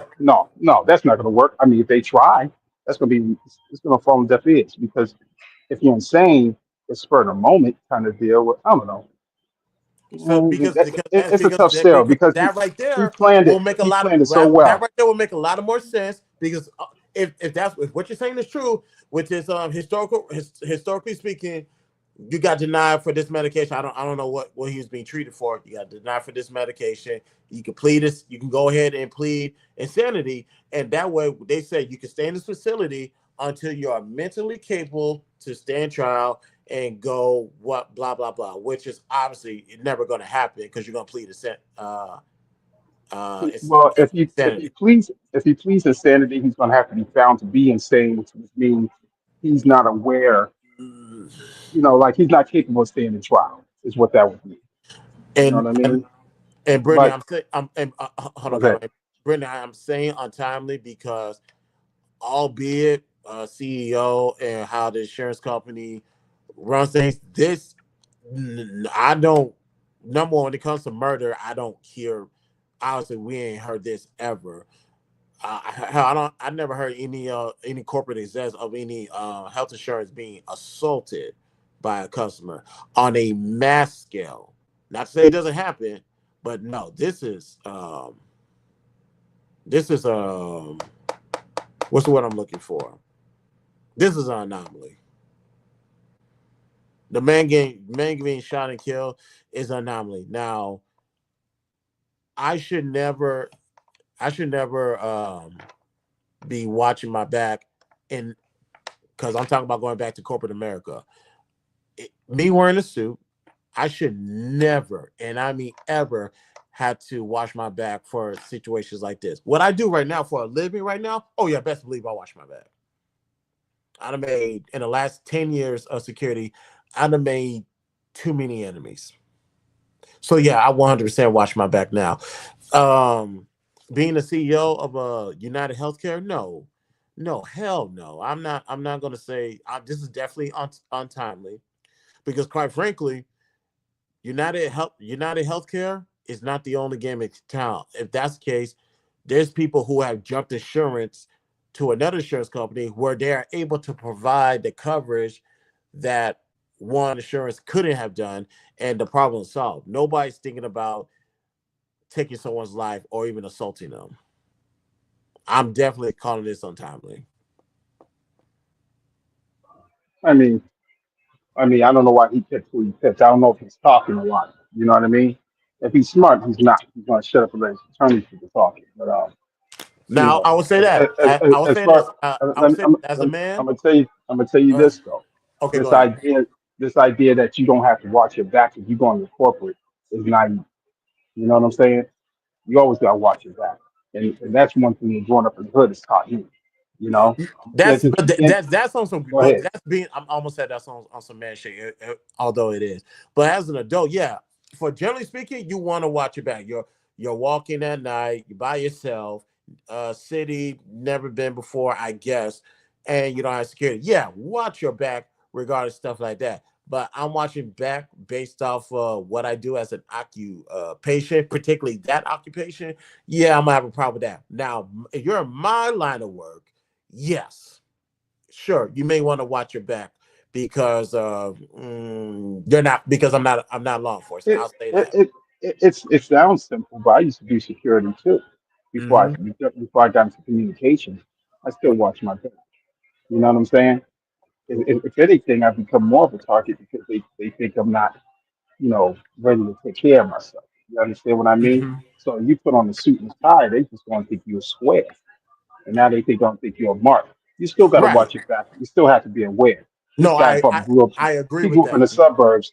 And he was like, I'm just used to getting away doing whatever I do. And he went to go for a little brisk walk, and then it's his last walk. I mean, it is what it is. You know what I'm saying? No, I agree with that because in general, I watch my back in general to what you're saying. Even when me and Grayson are out and about, I trust me. I watch my back and I gotta watch his back. So on the just on GP, yes, you got to protect yourself. But what I'm saying is because I don't think, I'm not gonna call healthcare insurance a grimy job. I'm not going that far. But I should not have to wash my back in that occupation. That type of occupation, I should never have to wash my back. I think of that no different than me when I used to work at Men's Warehouse, the corporate office. Like that's the level of that's the level that I'm looking at it as. Like no, for United Healthcare, that's just business. That's just politics. Like we will cover this. We're just not going to cover that. If you want that cover, you need to go find another insurance company who will take care of that. And matter of fact, I don't think it's illegal for you to have more than one healthcare, more health insurance You companies. would dance around it, the many issues that appear in insurance. Like So the I worst mean, case scenario, you're gonna probably pay the premium. You probably pay no, double premium, no, but absolutely, that is not the worst case scenario. Watch watch the documentary. Hold on, I'm gonna have to send you a I'm gonna have to send you a link or something to the documentary. Um, the guy that I think the name of it is Sicko. You know, I believe the is the name of it. The name of the Sicko, documentary. Sicko. the content Sicko. of the guy that's on you said Sicko, right? It's a documentary. This guy made a bunch of documentaries. Fat guy. He always make Oh, fun. okay, wrong guy, wrong guy, wrong guy, wrong guy. Because I know He did. Sicko. So okay, I see. He did bowling for Columbine and all this stuff. But Sicko is another documentary he made.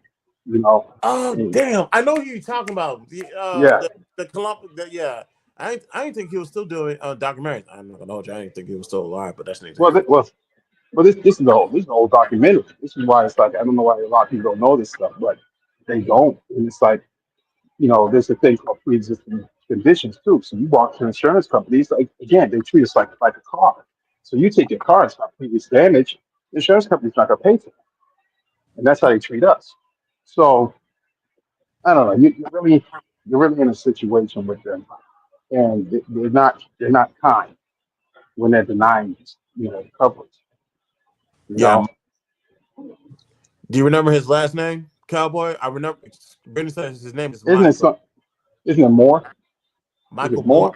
I think it's Michael Moore. I think it's Michael Is it Moore. more, or is it something else? I can't remember. Let me see. That guy with glasses, baseball cap. Yep. Yeah. Yeah. Let me see. I remember him from the shooting at Columbine, and he did one more on Walmart too.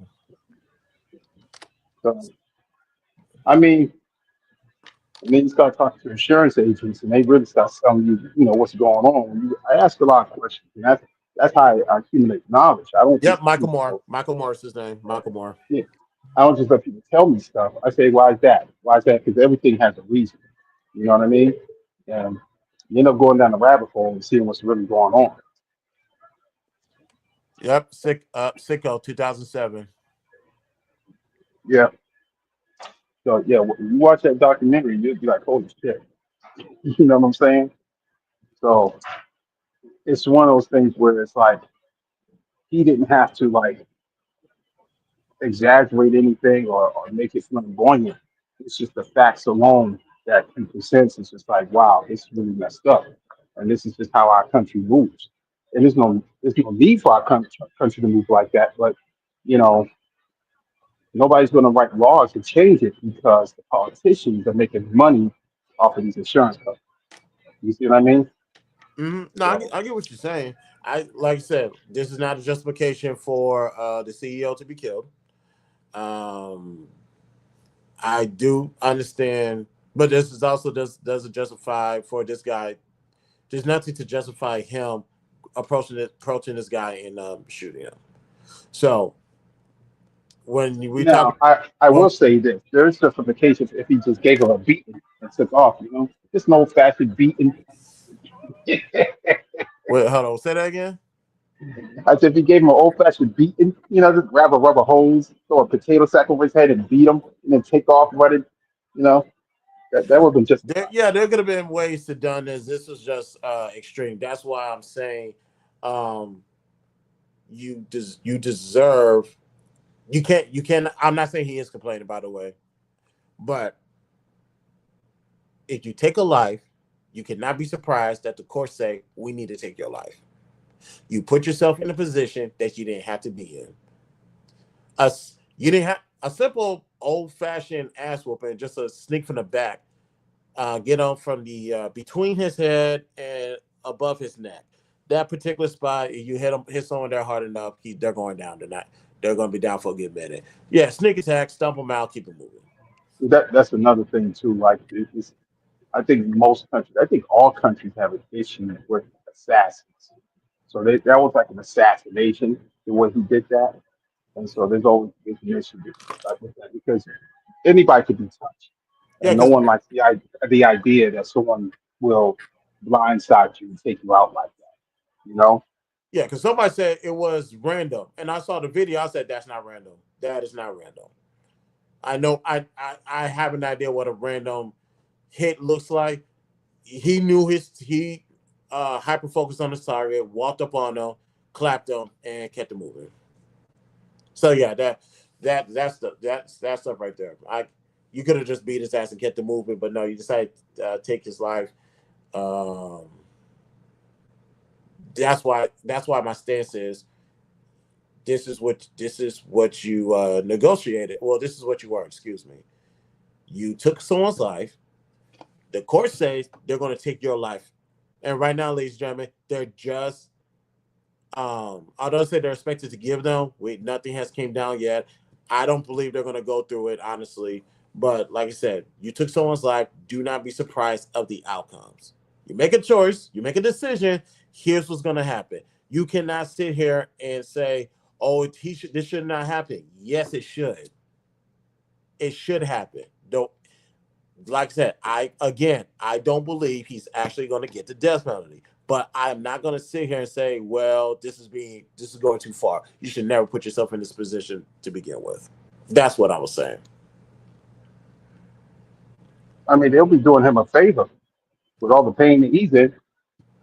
You know, him staying alive is you know, maybe he's hoping for the death penalty. That's an interesting way. That's one way of looking at it. That is an interesting perspective. I hear you. I don't know what type of pain that he's battling, but I hear you. I do hear you on that one. And real quick, do you want to speak on the Kanye thing or not? What did Kanye do something, man? I don't be paying attention. You No, know what I'm saying? no, Why you hating on Kanye? no. Because I had a legitimate. No, this is not even hate at this point. This is it's a shrug. I'm not. I'm past pitting Kanye. I think he had an album or a line that just came out and it's not doing well. And because it's not doing that great, he has to resort to usual antics or usual rollout tactics to get people talking, but it's like it's just not, it's not hitting the same like it used to. And I So guess it, so what you're saying is his crazy is not as crazy as it needs to be. he's very no. I'm glad you said that. I'm glad you said that. I'm not saying he's not battling real mental health. Real mental health. Not I'm having a bad day because somebody didn't say hi to me mental health. I'm not talking about that bullshit. I he may have some actual chemical imbalances going on. I'm not taking that from him. What I'm saying is that doesn't negate the fact that this is a strategic man who is trying to plan out his steps ahead to get the results that he's looking for. So he did an interview with academics. He decided to put on a all black KKK robe and the hood to go with the Nazi chain. And he just had one of those interviews standing up the whole time. And it's like, okay, cool. You said some points here and there that I can agree with on the principal part, but everything else is like, all right, you're you're just saying things or you're just doing things for attention versus letting your creativity do the work that it's supposed to do. Or you want to do a rollout to promote an album or promote a line, there's other ways to go about doing it. This is just something that you used to do that's just not working anymore, especially in 2025. You're gonna have to be But a little bit creative. but I'm gonna say for you, like how Chris, how like he's like how Sway. Like everybody says that, but they're not in his shoes. By the way, when you get to have that kind of money, you become eccentric. Like no one can call you crazy. You know what I'm saying? I think we're And so past. I think we're past the money part and regarding so when it comes to marketing and being creative. We're past the money. Now you can say the money allowed him to drop. I don't know how many times he dropped. you're welcome. And Sorry about that. I forgot TikTok's here, so I can't say that particular. Actually, I'm gonna say it. So, Kyle, can you hear me? I can hear you. Okay, cool. I was helping the woman get out the mag lock off. Yeah, the Oh, gym. no worries, no worries. I don't. I lost count of how many times Kanye said "faggot" in that interview. I lost count. I'm not gonna hold you, but he called everybody from Jay Z, Pusha T, John Legend, all the Playboy Carter, all these people. He just dialed them out, and it's like, okay, it's very convenient that you're saying this when you have something to promote. That has always been my recent issues. Excuse me. That has always been my issues with Kanye. Do this through throughout the year. No, no, Don't he do, that would be no, because then you'll get used to it and you don't want to pay attention. No, he doesn't need to do it throughout the year if he's promoting. You know, show up, do your wild stuff, people look your way. They say, oh, you got some new sandals or whatever. And then either they sell or they don't, right? So, I mean, I'm not upset with him for promoting the way he promotes. You know what I'm saying? but Um, this where I gotta get the new it is generation what it is. credit. This is where I gotta get the new generation credit. Um, they are themselves day in, day out, 7 days a week, 365, whether they have something coming out or not. Whether it's a whether it's them trolling or whatever the case may be, I have to give them credit for being consistent in doing something all year round. So that way, when the album does come out and they say, this is what he said, this is what he said, I was like, he said that last week. He said that the week before. He said that months ago. He said that last year. They're always doing things consecutively and consistently to the point where as of now, I have to say this is them. Whereas Kanye, and you can make arguments to older generations as well, they only come out when it's promotion time and they go back inside. And when they come out when promotion time, they do something outlandish and stupid. But like, okay, now that I got your attention, buy my album or get my clothing. Christopher J's response: no, because you didn't trust your product to do what it was supposed to do. I That's mean, that's my problem. again, it sounds like you want him to be crazy and eccentric all throughout the year. And meanwhile, it probably takes a lot of energy. You know what I'm saying? So I'm not upset by him. Again, why would you be upset about how he promotes? You know, I mean, either you buy his products or you don't. You know, Right. No, and that's correct, and I'm glad you're saying that because that has always been me. Now people are starting to see that. Now you can we I will leave a little room to say because he went at the Jewish community, this might take a different type of tone. However, to your to what you said, because I always been moving like this. It's either I buy it or I don't. I don't have a Kanye paraphernalia in my house. Don't. Sorry. And since this was a part one of an interview, that means him and Ack will link up later for a part two. And of course, the tweets that I are the tweets. I don't know if you can see it. One second. Get rid of that. Yeah, the tweets like he's going back at J. Cole. He's throwing in Drake in there some way, shape, or form. Him, Kendrick, he's dissing Kendrick and Playboy Cardi for whatever reason. Him and Drake just have a love-hate relationship. At this point, I just let him have it. This is probably the only thing that I probably will agree with him with regarding Will Smith. He is a big inspiration. Okay, the one thing I do disagree with is he married the baddest actress. You and I agree that's bullshit. And his well, children are I, brilliant. well, I'll say no, no, no. At the time, at the time that he married, she was dope, and The you know, baddest oh, absolutely. Back then, oh yeah, everybody wanted Jada. You know, over. look at now you searching. So, anyways, No. Because I have mines. I have mines.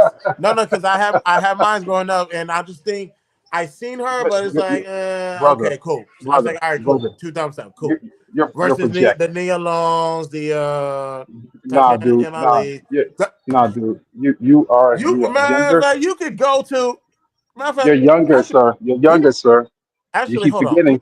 We actually need to have that's actually a question. Who had the best female actress castmates? But I'll talk about that later. The But whole thing. But dude, huh, you're younger. You're younger, so you're not getting it. I said at that time, at the time that he picked her up, she was the baddest. You the understand what I'm absolute saying, baddest. dude? She was. Okay, because Halle Berry was still around, but okay. Yeah, dudes weren't. They weren't necessarily feeling. I know that the It white was guys like necessary feeling who? Hallie like that. Not over She. Jada. Not over Jada.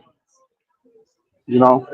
So see, you're projecting, brother. You thinking that You know what? I'm gonna shoot you this bell. because If because we if, we- if we personally talk if we're talking because about niggas personally from the hood, because I'm gonna personally shoot you this. Fandy Newton because Huh? personally Fandy Newton is who I like, and most guys think she's too cold. But that's why I Uh, like Fandy Newton. But I say can't that. project that onto everybody else. What's her name? Fandy Newton, I can't hear you. Fandy Newton. Sandy. Yeah, like he typing. Hold on. I want to see. Oh yeah. She was yeah. Especially in Mission Impossible 2. Yeah. That's a But good you one. but you're gonna say dudes in the hood, absolutely. Dudes in the She's hood. Uh, she is from London. That's okay. yeah, That's she's a real live African princess, kid. okay. No. Oh yeah, I did my research, and she got pretty feet. But anyways, Just um, down these damn. Ooh, I forgot my son was upstairs. I forgot my son was upstairs. I was about to bang this desk, knock all these pictures. Okay, but go no, ahead. but yeah, What's up with y'all, you're man? gonna say guys in the hood like yeah, for Jada, absolutely, absolutely. Yeah, because everybody in the hood had their favorite. Obviously, Nia Long, of course. Um, Fuck. Okay, Vivica Fox. I'll give it to Vivica Fox. Although I can care less for that woman right now. Erica. I guess she was cute. I don't give a damn about her right now. I But guess she used to be. I guess she used to be cute or something. I don't know what happened. Now she looked like she didn't just eat salt. I don't know. Her face all swole up. you know, I'm gonna leave that alone. I'm gonna leave that alone. I'm only talking about her personality. I'm only talking about her personality. I'm gonna say Well, 50 Cent dodged that bullet. That's all I'm gonna say. well, Sue, doggone, what's his name? He didn't dodge the Jada bullet because, yeah, you know, ugh, cute chick, but who knew that she was jacked up inside? Okay, I will take you on your word on that I, because I gotta go back and think of that list of the actresses of the '90s that. But I'm not. I'm honestly. It I was would really say Halle. go. I It would was say really Halle Berry, and albeit you had your go back to Low Down Dirty Shame because I think that's the movie where a lot of dudes are just like, yo, I need this chick. I need a chick like that. You know what I'm saying? yeah of course that but No, if I'm I saying that. Go back down because I don't remember what is what her year name? that movie was Oh, made. Regina King. So, I'm tripping. Regina King back in the day. you know what? Regina King got better with age. Because when back in the day, I was not, she used to look like a regular chick, and as she got older, and I got older, she was more attractive to me, like more and more attractive to me. And also, I will admit that I couldn't watch a lot of movies back then for obvious reasons, but I had to rely on the sitcom. So one of my favorites that I know a lot of people are not gonna appreciate was go. Do you remember the TV show Moesha? Yes, Not Kim, the other friend. I can't Nisi. remember the friends. I'm gonna tell you, I'm a Brandy fan, so I don't remember anybody else in that show. No, Brandy. We hold Brandy a special place in our heart. Which reminds me, I need to do a versus R&B versus. I need to do a Mo show set. Thank you for reminding me. But her name is Nisi. She aged great. I'll just leave it at that. That was my favorite growing up. But Mm. but yeah, man. Kanye is gonna be Kanye. It's like this. Just don't look. You want to take away his powers, just don't pay him no attention. That's the best way to make this go away and make him do some more groundwork. That's the way I see it. But as far as the Luigi guy, honestly, like I said, again, I don't believe he's going to get the death penalty. Cowboy is not justifying the actual murder, but like I said, I just think with insurance and all, if you take somebody's life away, the outcomes you have to take in consideration the outcomes. That's why you got to think before you actually execute a plan. That was just my take on that. I'm not Yeah, saying he deserved the death penalty. I'm just saying don't be surprised. He or anybody should not be surprised that they are considering this. I mean he's gonna have a long time because we don't just execute people right away. He's got a long time to appeal if that's what people want to do. Maybe his family will appeal on his behalf. I don't know how that works, but you know, We'll see. you know, We'll I definitely think see. I think they're waiting to see how the public's going to react. I don't think the public's going to react well to it. To the death penalty for an executive. Again, when heinous crimes happen to other people, you don't see that death penalty pop up. But You know, but but that's even more reason not to even do it because let's say they are going to use I don't know homeboy's nationality, but um just for sake of argument because I don't use this terminology ever because of the white privilege. You should already know if you take it this far, a lot worse, a lot just as bad or a lot worse is going to be done to you. You take a life, they're going to take yours. Now you can say it shouldn't happen because he's just a CEO, maybe, but the fact that he is a CEO and he is a powerful person, this is why they're taking the measures that they are taking. All of this should be taken into consideration before you pull the trigger. Yeah, that's not how that really works. Because somebody could say, well, maybe this guy should take into consideration that somebody may want to seek revenge, before he figured out ways to deny people coverage. You see what I'm saying? Yeah, that works. I mean, it's not beyond, the thought process of, hey, if I do millions of people wrong, somebody might come looking, somebody might come knocking on my door, because maybe their grandmother didn't get the coverage they were supposed to get, you know. So this idea that they're separate from the people, but then they gonna walk on the streets of New York like it's all good. And you know what the response of insurance companies were? It wasn't, holy crap, we got to figure out what we're doing wrong because people don't like us. Their response was, we need to up our security. Yeah, this is nothing personal. It's just business at the end of the day. Well, no, it is personal though. It becomes personal. You see what I mean?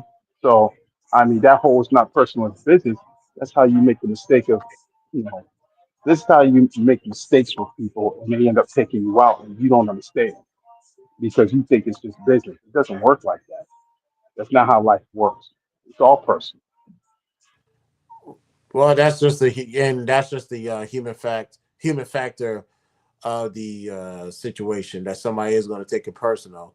But even if that's the case, at the end of the day, this is just business. This is still business. I have No, so again, it's really not though. If you're dealing with people, man, it's not, and that's what I'm trying to tell you. That mindset will you get you blindsided all the time. You wonder why some guys waiting for you in your back seat in your car, like, what's going on? It's like, just drive. What you know what I'm saying? You wonder why you get kidnapped because you think it is just business. You know, well, what You- kidnapping is going to be part of business. what'd you say? You say it's part of business, but Calvin, and real quick because I just looked I at the mean, time. I I mean, just so, looked at the so time and I go ahead.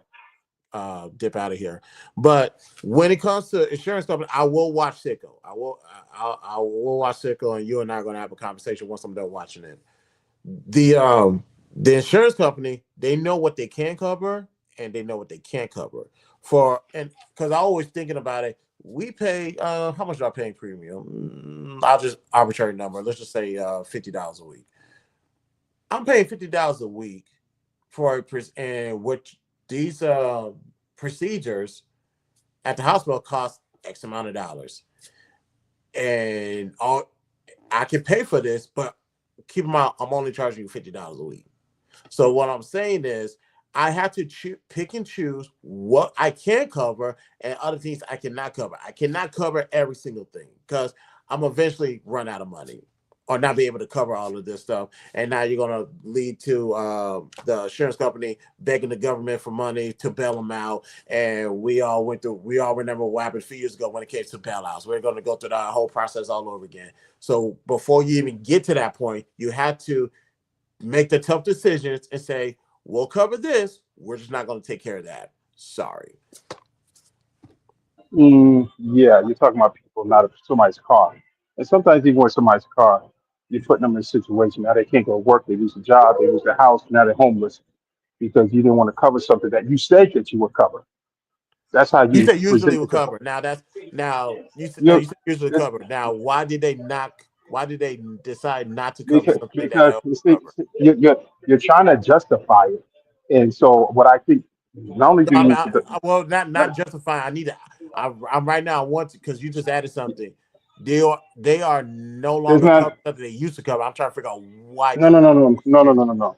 What you need to do is, and this is not going to be in the documentary. You need to really sit down with insurance professionals because it's a lot deeper than you think. The way that these contracts are written is with back doors, and nobody explains to you all the back doors. You don't know the ask. You're thinking that you're covered because it says so in black and white.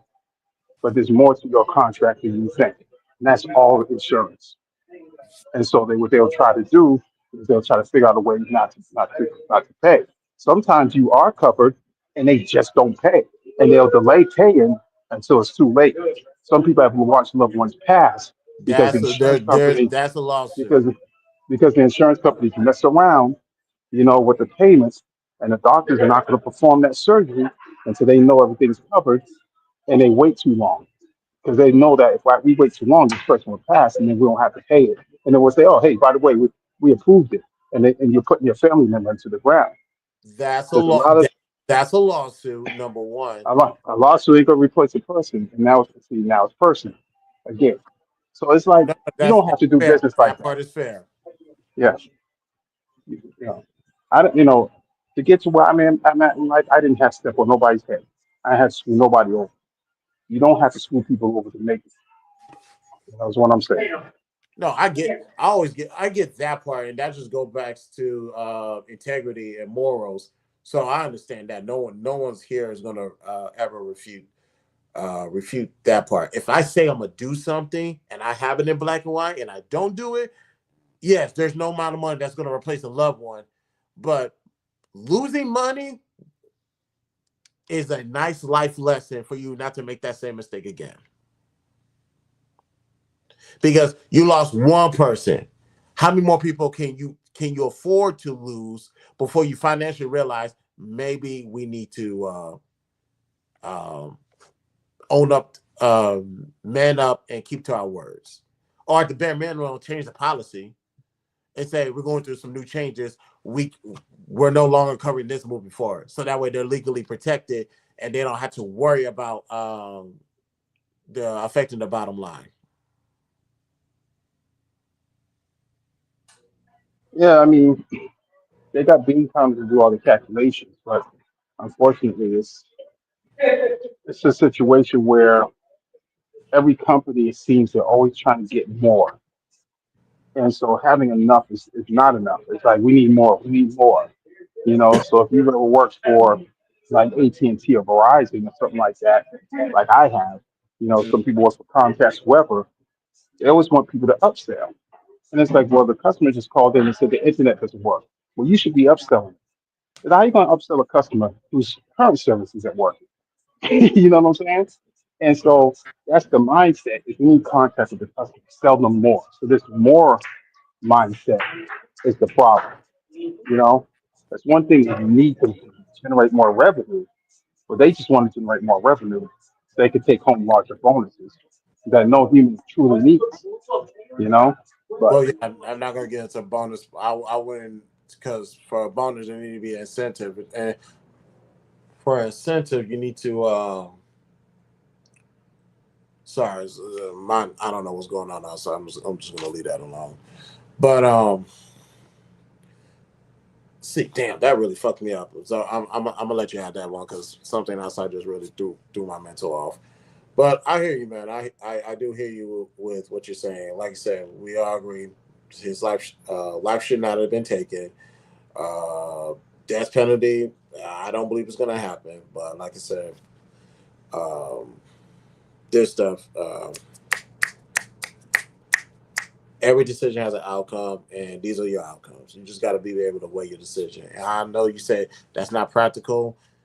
I get it, but that's just where I stand with that, and we'll see what happens. Like I said, I don't believe he's gonna get it. I don't. I really don't. And if he does, we'll be back here. We'll talk about it again. But oh, Cowboy, heads up, real quick before we get out of here. I know I said I was supposed to be in Atlanta this weekend. I gotta, I won't be able to do it. I gotta take a rain check. man, you sound like O'Shea Duke Jackson, man. Y'all scared of Atlanta. You know what's crazy? I still haven't. I think outside someone sent me his video one time. I don't really watch O'Shea Duke Jackson, and honestly, I don't really care to. Really don't care to watch some of these guys or whatever. I listen to whoever I listen to. Um, I'm not gonna name drop, but one of the pillars of the Manosphere, I hear him every other day on Clubhouse, and he's a great listen to, especially the conversation we having. I know people try to throw me all these people, O'Shea being one of them. It's like I'm cool on that. They're all saying the same thing, and I got people that I'm in contact with, who I can have a conversation with at the drop of a dime if I want to. But O'Shea, hey, it's to each his own, I guess. But Cowboy, Well, go ahead. yeah, I mean, O'Shea put a lot of brothers on, and so it's just a matter of, you know, he puts a lot of work into YouTube. So, you know, I think that's why a lot of brothers, will back him up, because he's backed up a lot. But like, we probably wouldn't have even heard of Kevin Samuels if it was for O'Shea. You see what I mean? So Mhm. he does that. He does more work than like the majority of his videos. You know, like there's funny stuff going on. He does like a lot of funny videos, but he's got a lot of serious videos too. Say because he's got different channels. That a lot of people those because you know how it is. People will show up for the train wreck, but they don't see the positive stuff. You see what I'm saying? Right. So I think a lot of that stuff that O'Shea does is not seen by the general following. But nah, he's cool. You know what I'm saying? He's not obviously not everybody's for everybody, but Yeah. for And YouTube, that's definitely a brother you want on your side. okay. It's yeah, and I always respect people. I respect people for bringing people in the game. But as far as to listen to content wise, I'm about maxed out at this point of people to listen to. Matter of fact, I don't even much listen to some of the people that I used to listen to previously. So I can only handle so many people at once. It's like I pause. So yeah, I'll salute him for introducing Kevin. But as far as listening to the content, like I tell people, y'all want me to listen to it, just send it my way. I'm not gonna go on my way to listen to it unless it's actually something good. But Cowboy, yeah, sorry about Atlanta, but I will be when I get a couple of things taken care of. I'll definitely be back out. I'm traveling at least one time this year, maybe twice, but I'll definitely head up Atlanta. But any final words, man? Uh, Shoot, final words, man. A lot of y'all need to get in the gym and stop running around glorifying fatness. Yeah. See,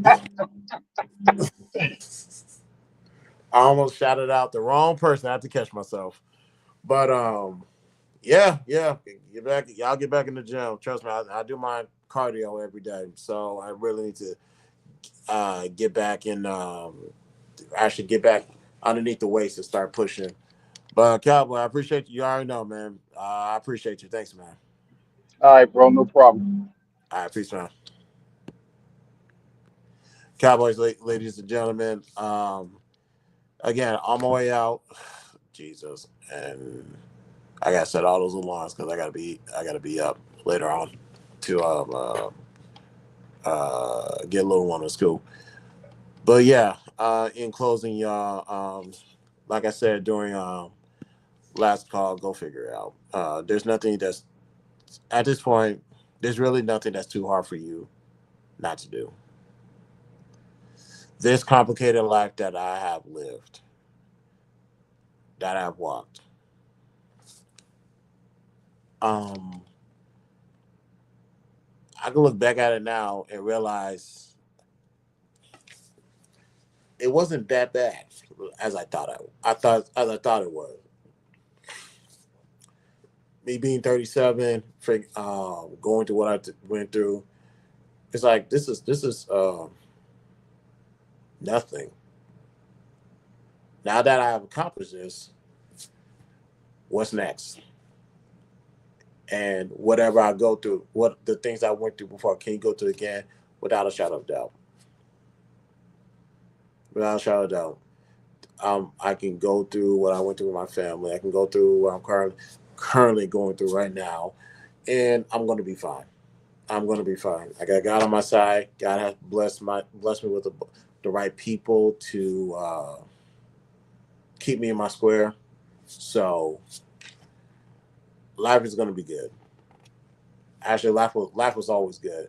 I was probably too naive and too immature to figure that out. But at least I got to figure out. I'm gonna play this video one last time, and we are out of here. So if you guys didn't catch anything that I've been saying for the last 2.5 hours, catch this. Fuck your tired body. Fuck that unmotivated mind. And get out there and do it anyway. You got to figure out how to win when things aren't going your way. Fuck running in place, I never do that. My destination is running the map. On your way out, ladies and gentlemen, you like the video, hit the like, subscribe, and share as well. Follow me on all social links are located in the description. We're on road to 1,000 subscribers. Once we reach that goal, one local person will get $100 during the Cash App giveaway. I'm about to go hop in the shower and go to bed. So thank you guys for tuning in. This is the BTSI show. I'm your host, Christopher J. I will talk to you guys later. Peace out.